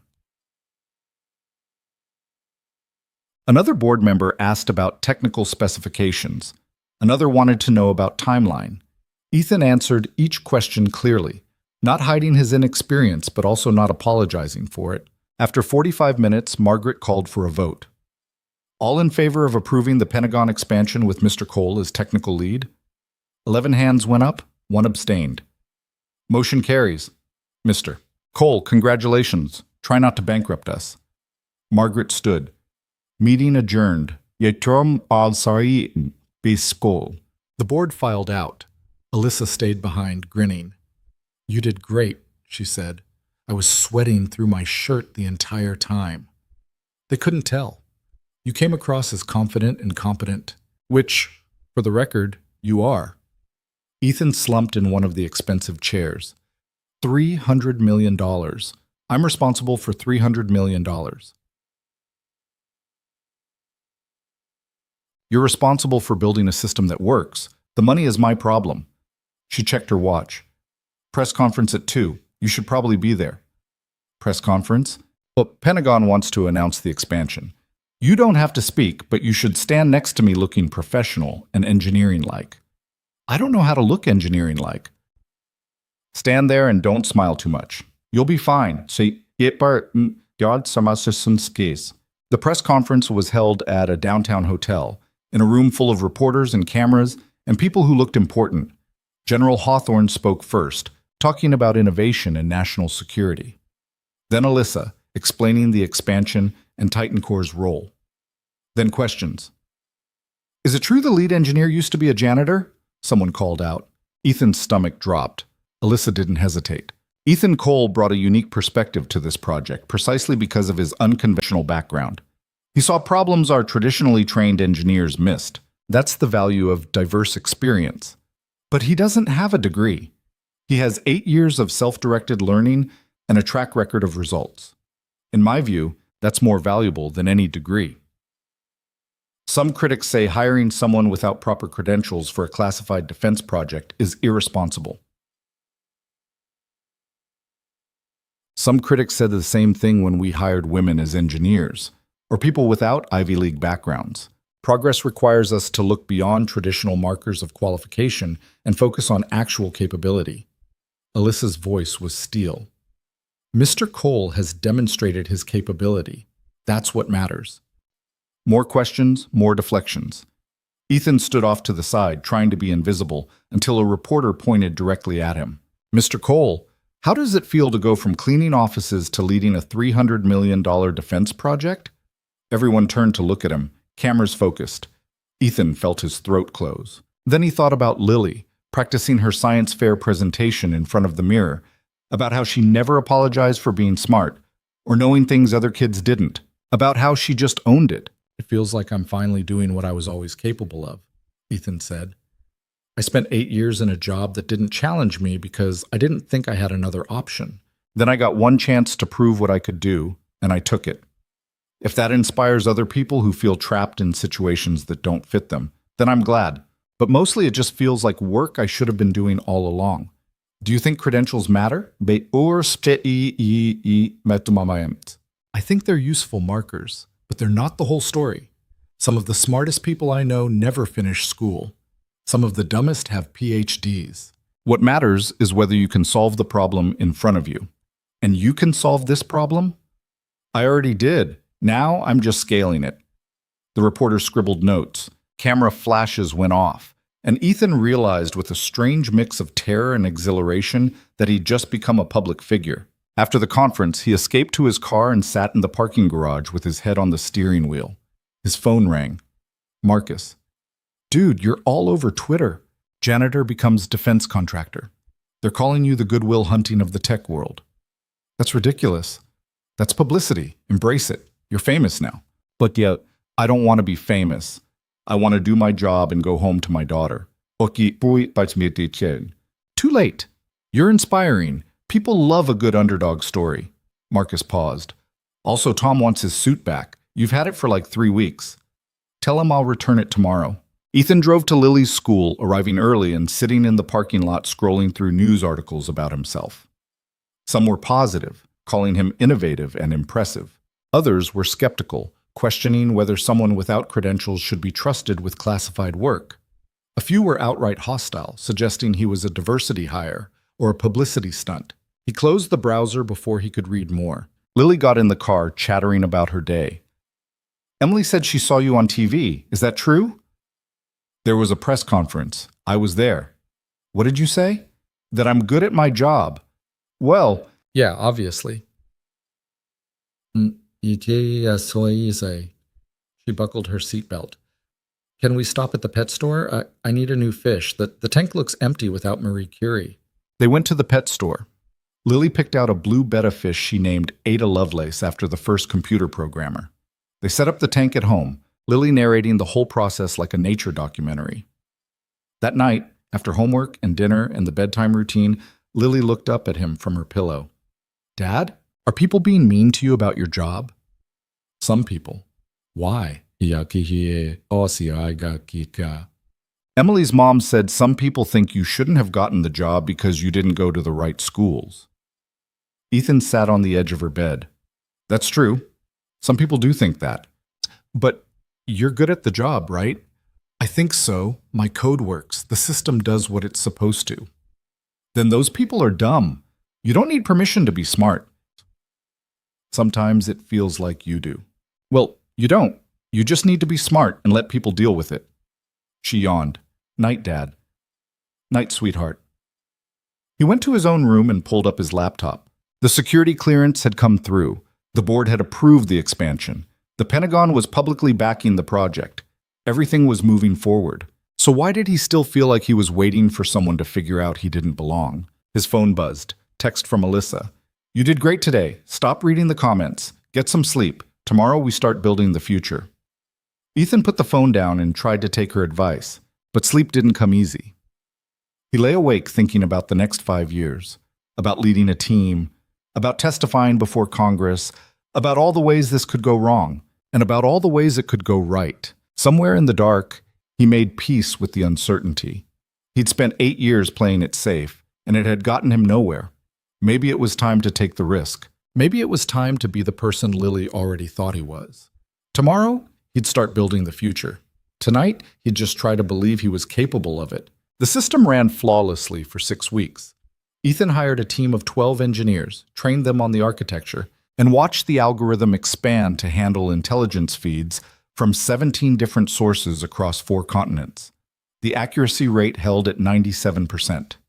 0 crashes, 0 catastrophic failures. Everything was working, which was when Richard Kellerman decided to destroy it. Kellerman was Titan Corps' VP of Operations, a man in his 50s who'd been with the company since Alyssa's father ran it. He had silver hair, expensive watches, and the kind of smile that never reached his eyes. Ethan had met him twice, briefly, and both times had felt like he was being measured for a coffin. On a Wednesday morning in late October, Kellerman called an emergency board meeting. Alyssa found out about it 20 minutes before it started. "What's this about?" she asked, catching Kellerman in the hallway. "Concerns about Project Sentinel. Better to address them formally." He checked his watch. "See you in the boardroom." Alyssa pulled Ethan into her office. "Something's wrong. Kellerman doesn't call emergency meetings unless he's planning to gut someone." "You think it's about me?" "I think he's never liked that I hired you. He fought the board approval, called it reckless." She grabbed her laptop. "Come on. If he's going after the project, you need to be there to defend it." The boardroom was already full. Margaret Chen sat at the head of the table, looking annoyed. The other board members were checking phones, clearly pulled away from other commitments. Kellerman stood by the projection screen, a USB drive in his hand. "Thank you all for coming on short notice," he said. "I've discovered information about Project Sentinel that requires immediate board attention." He plugged in the drive. A document appeared on the screen. Ethan's stomach dropped when he recognized it. His Stanford transcript, incomplete, withdrawn after 3 semesters. "This is Ethan Cole's academic record," Kellerman said. "As you can see, he attended Stanford for 18 months before withdrawing. No degree, no completion of core requirements." He clicked to the next slide. "This is his employment history. 8 years at Apex Cleaning Services. 0 experience in defense contracting. 0 peer-reviewed publications. 0 verifiable expertise." "We know all this," Alyssa said. "It was part of his background check." "Oh, you know the facts, but do you understand the implications?" Kellerman pulled up another document, an email chain Ethan had never seen. "This is correspondence between Ms. Carter and Mr. Cole from 3 weeks ago. Note the use of the alias Nathan Cross. Ms. Carter knowingly hired Mr. Cole under a false identity and concealed his actual background from this board until after the Pentagon contract was signed." Margaret's eyes narrowed. "Alyssa?" "I hired Ethan in an emergency situation. He proved himself before I disclosed his background. Everything was done within legal bounds." "Legal, perhaps? Ethical? Questionable." Kellerman clicked to another slide. This one showed news articles about Ethan, the janitor to engineer story that had spread through tech media. "This publicity has made Titan Corps a laughingstock in the defense community. Our competitors are questioning our judgment. Pentagon insiders are asking whether we're serious about national security or just running a publicity stunt." "The system works," Ethan said. "The accuracy rate speaks for itself." "The system works now. What happens when you hit a problem you can't solve? When the algorithm encounters scenarios outside your limited expertise?" Kellerman pulled up a technical report. "I had our external auditors review your code. They found numerous areas of concern: unorthodox architecture, non-standard protocols, workarounds that violate industry best practices. Those workarounds are why the system works better than standard approaches," Ethan said. "Or they're accidents waiting to happen. Time bombs in the code that will explode when least expected. Kellerman looked at the board. I propose we remove Mr. Cole from the project immediately. Bring in a qualified lead architect with actual credentials, someone the Pentagon will take seriously. Ethan has clearance, Alyssa said. He's been vetted by the CIA and approved by General Hawthorne personally. Clearance doesn't equal competence. We're betting $300 million on someone whose entire resume is mopping floors and coding in his spare time. That's not leadership. That's gambling. Margaret held up a hand. Let's hear from the technical team.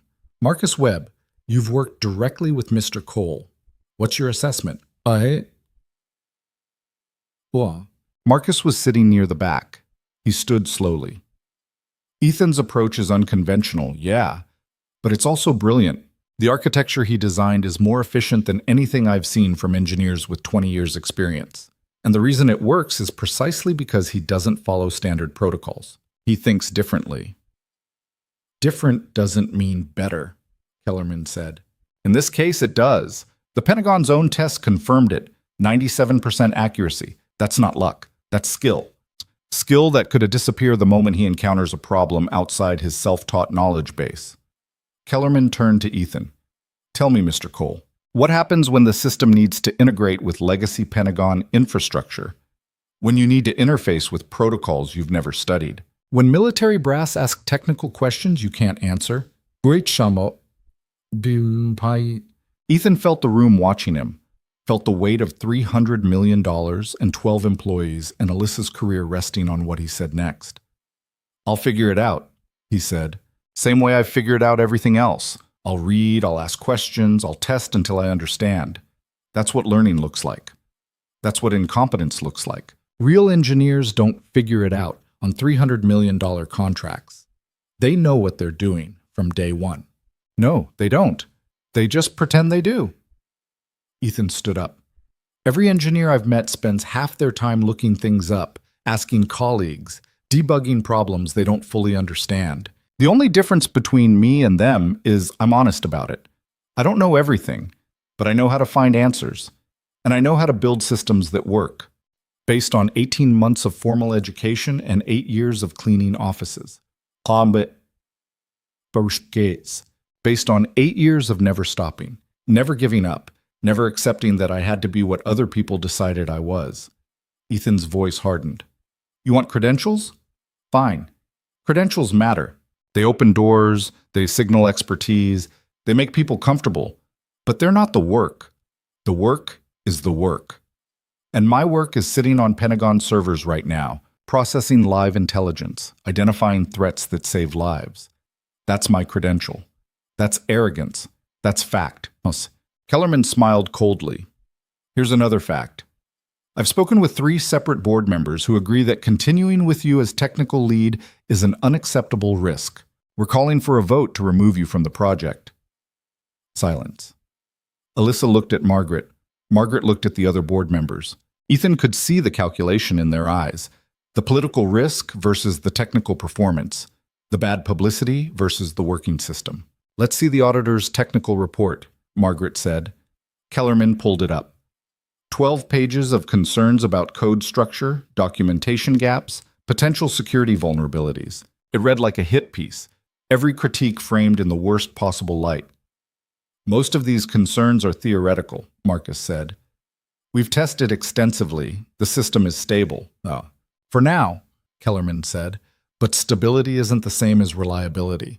And when this system fails, not if when, it won't just cost us money. It will cost lives.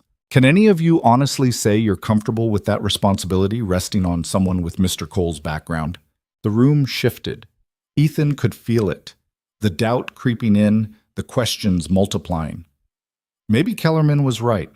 Maybe hiring a janitor for a defense project was insane. Maybe the whole thing had been one long accident waiting to explode. His phone buzzed. Text from Lily. Good luck at your meeting, Dad. You got this. He looked at those 4 words and felt something settle in his chest. Lily believed in him, not because of credentials or degrees or anything external, just because she knew him, knew what he could do, knew he didn't quit. You're right, Ethan said. Everyone turned to look at him. I don't have the credentials you want. I don't have the pedigree or the resume or the years of institutional experience. And yeah, that's a risk. You're betting on someone unproven, someone who learned everything outside the traditional system, someone who might fail. He looked directly at Kellerman. But here's what I do have. I have 8 years of watching systems fail and figuring out why. I have a brain that won't let go of problems until they're solved. And I have something most credentialed engineers lost somewhere along the way. I still remember what it feels like to not know, to struggle, to build understanding from nothing. That makes me better at designing systems for users who aren't experts, better at anticipating failure modes, better at building things that work in the real world instead of just in theory. That's a nice speech, Kellerman said, but it doesn't address the fundamental issue. You're not qualified. Then fire me. Take the vote. Remove me from the project. Ethan's voice was steady. But before you do, ask the Pentagon if they want to lose the system I built. Ask General Hawthorne if he's comfortable going back to the old intelligence protocols that miss threats my algorithm catches. Ask the analysts using the system every day if they want to trade it for something designed by someone with better credentials and worse results. This isn't about what the Pentagon wants. It's about what's right for Titan Core. No. It's about you wanting to prove Alyssa made a mistake. It's about you being angry that someone without the right background succeeded where your preferred candidates failed. It's about ego. Ethan stepped forward. You didn't build this system. You didn't fix it when it was broken. You didn't spend 18 hours straight writing code because lives depended on it. I did. And if that's not qualification enough, then I don't know what is. Kellerman's face flushed. You're out of line. Probably, but I'm also right. Margaret stood up. Enough, both of you. She looked at Alyssa. This is your project, your hire, your call. What do you want to do? Alyssa didn't hesitate. I want Ethan to stay. He's the best person for this job, credentials be damned. And if the board disagrees, they can remove me instead. That's quite a stance, Margaret said. It's the only stance that makes sense. We hired Ethan because he could solve a problem no one else could solve. He's proven himself repeatedly. Removing him now would be choosing politics over performance. Alyssa met Margaret's eyes. I won't do that. If the board wants him gone, they'll have to fire us both. Margaret looked around the table. Anyone else want to weigh in? One of the board members, an older woman named Patricia something, raised her hand. I was skeptical when I first heard about Mr. Cole, but I've reviewed the performance metrics. The system works exactly as promised. Better, actually. And if our choice is between keeping someone who delivers results or replacing him with someone who has credentials but no track record on this specific project, I choose results. Another board member nodded. Agreed, the Pentagon is happy. The system performs. Why fix what isn't broken? Because it will break eventually, Kellerman said. And when it does, we'll fix it, Ethan interrupted. That's what engineering is. Build, test, fail, learn, improve. You don't avoid failure by hiring people with perfect resumes. You avoid it by hiring people who know how to respond when things go wrong. And I know how to respond. I've been doing it my entire life. Bossam. Kellerman looked at Margaret. If the board approves this, I want it on record that I opposed it. When this fails, I don't want any responsibility. Noted, Margaret said. All in favor of keeping Mr. Cole as technical lead on Project Sentinel? 8 hands went up, 3 stayed down, 1 abstained. Motion carries. Mr. Cole retains his position. Margaret looked at Kellerman. And Richard, if you call another emergency meeting without substantive cause, we're going to have a different conversation about your role here. Kellerman gathered his materials and left without another word. The other board members filed out, leaving Ethan and Alyssa alone in the conference room. That was insane, Ethan said. That was necessary. Kellerman's been looking for an excuse to undermine me since I became CEO. This was his shot. She sat down heavily. You handled it well, better than I expected. I was terrified. Didn't show. You sounded confident, certain. I was faking. Good. Keep faking until it becomes real. Ethan's phone rang. General Hawthorne. Mr. Cole, the general said. I just received a very interesting call from Director Walsh. Apparently there was some concern about your qualifications. Yes, sir. It's been addressed. Good, because I'll tell you what I told Walsh. I don't care if you learned to code in prison or from aliens or by staring at rocks until they taught you machine language. Your system works. It saves lives. That's all that matters to me. Thank you, sir. Don't thank me. Just keep doing what you're doing. And Mr. Cole, next time someone questions your qualifications, tell them to call me. I'll set them straight. He hung up. Ethan stared at his phone. The general has your back, Alyssa said. That's not nothing. It's everything. Without Pentagon support, the board would have caved. But they didn't. You're still here. We're still moving forward. She stood. Now, let's go build something so good that Kellerman chokes on his own doubts. They returned to the engineering floor. Marcus met them at the door. Heard you survived, he said. Barely. Want to grab lunch? Team's been worried. They went to a restaurant down the street, the whole engineering team cramming into a booth meant for 6. Sarah, Tom, Rachel, and 8 others Ethan had hired over the past 6 weeks. People who'd taken a chance on working for someone with his background.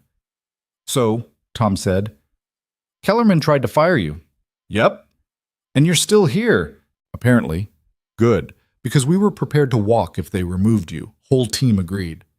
Ethan looked around the table. You guys barely know me. We know the work, Sarah said. We know you're building something real, something that matters. That's enough. Rachel raised her water glass. To Ethan, the janitor who became an architect. I really wish people would stop calling me that, Ethan muttered. Too late. You're a meme now. Embrace it. They ate lunch and talked about the system, about upcoming challenges, about the integration with Pentagon infrastructure that Kellerman had mentioned.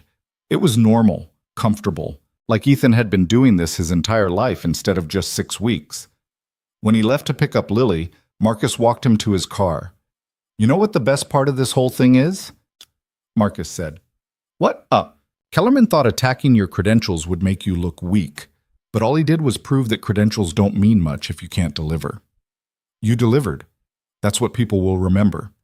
Ethan drove to Willow Creek Elementary thinking about that, about how the narrative had shifted from janitor gets lucky to engineer proves himself despite obstacles, about how the story people told mattered almost as much as the facts themselves.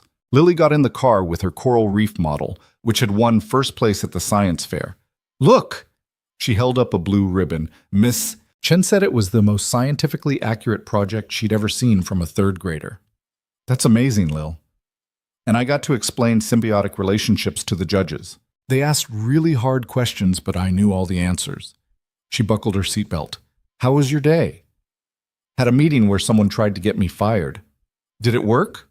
No? Good. You're too good at your job to fire. She looked at her ribbon. Dad, can I ask you something? Always. Do you ever feel like you don't belong?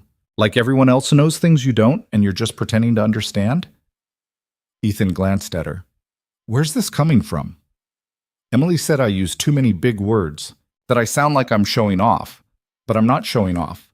I just know things, and I like talking about them. Emily's jealous. Maybe.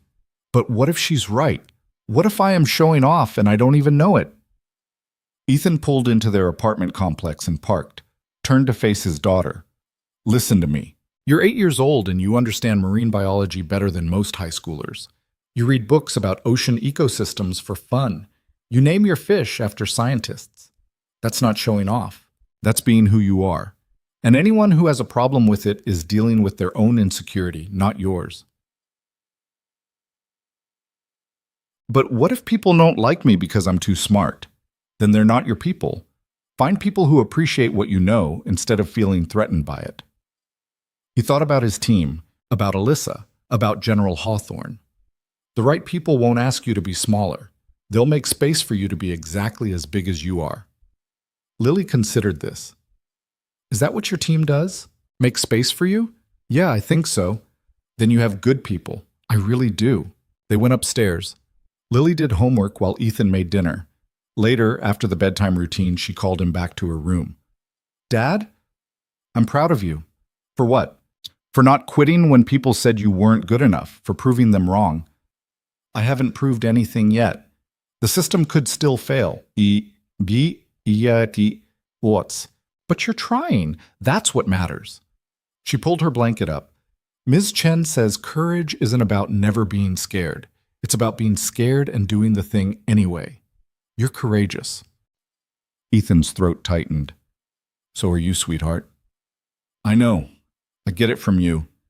He kissed her forehead and turned off the light, stood in the hallway listening to her breathe, thinking about courage and fear and the space between knowing you might fail and trying anyway. His phone buzzed. Email from the Pentagon. Subject: Integration timeline. Urgent. He opened it. They wanted the system fully integrated with their existing infrastructure within 3 months. Complete compatibility with 17 different legacy systems, some of them decades old. It was a nightmare of technical complexity that would require Ethan to learn protocols he'd never studied, interface with architectures he'd never seen, solve problems he wasn't sure he could solve. It was exactly what Kellerman had warned about. Ethan sat on the couch and stared at the email. 3 months. 17 systems. Skills he didn't have. He could do this. Probably. Maybe. Or he could fail spectacularly and prove Kellerman right. He thought about Lily's words. Courage isn't about never being scared. It's about being scared and doing the thing anyway. He opened his laptop and started researching Pentagon infrastructure protocols. Started building a learning plan. Started mapping out how he'd acquire the knowledge he needed to succeed. Because that's what he did. He learned, he adapted, he solved problems. And if he failed, at least he'd fail trying. 2 months later, on a cold December morning, Ethan stood in a Pentagon briefing room watching his system process intelligence from 17 different sources simultaneously. Legacy protocols integrated seamlessly with his modern architecture. Data flowing smoothly across systems that weren't designed to work together. General Hawthorne stood beside him, watching the screens. How long did this integration take? The general asked. 73 days, 12-hour workdays, a lot of coffee, and even more debugging. We estimated 6 months minimum. You cut it in half. Had good motivation. Also had 12 engineers working weekends to make it happen. Those engineers work for you? With me, not for me. Important difference. The general smiled. You're learning. Leadership isn't about authority. It's about building teams that want to succeed together. The system flagged 3 potential threats, all verified against existing intelligence. All accurate. It works, Hawthorne said. Better than anything we've had before. Better than anything your competitors proposed. He turned to Ethan. How does it feel knowing you built something that's going to be the backbone of military intelligence for the next decade? Terrifying, overwhelming, kind of amazing. That's the right answer. The day you stop being scared is the day you stop pushing yourself. Hawthorne held out his hand. Thank you, Mr. Cole, for proving that talent matters more than pedigree. For showing my people that unconventional thinking produces conventional results. And for having the guts to be exactly who you are instead of who people expected you to be. Ethan shook his hand. Thank you for giving me the chance, sir. I didn't give you anything. You earned it. Hiss. 3 weeks later, Ethan stood in Titan Corps' main conference room at a company celebration. The Pentagon contract was official, the integration was complete, and Titan Corps had just been named one of the top 10 defense contractors in the country. Alyssa stood at the front of the room, raising a glass. To Ethan Cole, she said, who saved this company by refusing to accept that his past defined his future, who showed all of us that credentials matter less than capability, and who built something so good that even his harshest critics had to admit they were wrong. The team cheered. Ethan stood awkwardly, not sure what to do with the attention. Kellerman was there, in the back of the room, watching with an expression Ethan couldn't quite read. Not quite acceptance, but maybe something close to respect. After the celebration wound down, Ethan found him near the door. Kellerman. Cole. I know you didn't want me here, that you fought to have me removed. Look, I did. Still think it was the right call at the time. Kellerman paused. But you proved me wrong. The system works. Better than I expected. So I'll say this once. You earned your place here. Don't make me regret admitting that. He left.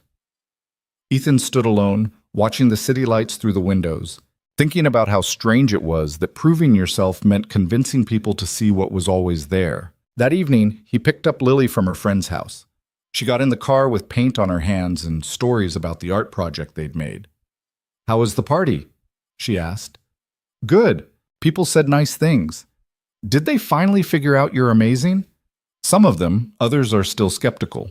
Their loss." She pulled out a drawing from her backpack. "I made this for you." It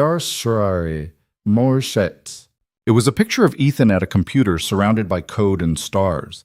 At the bottom, she'd written, "My dad, the engineer." "This is perfect," Ethan said quietly. "I know. I'm a good artist." She grinned. "Also, I got invited to Emily's birthday party again. She apologized for saying I used too many big words. Said she was jealous because I know stuff she doesn't." "How'd that feel?" "Good. Like maybe I don't have to be smaller to have friends." You never did. They just needed time to catch up." They drove home, made dinner, did homework.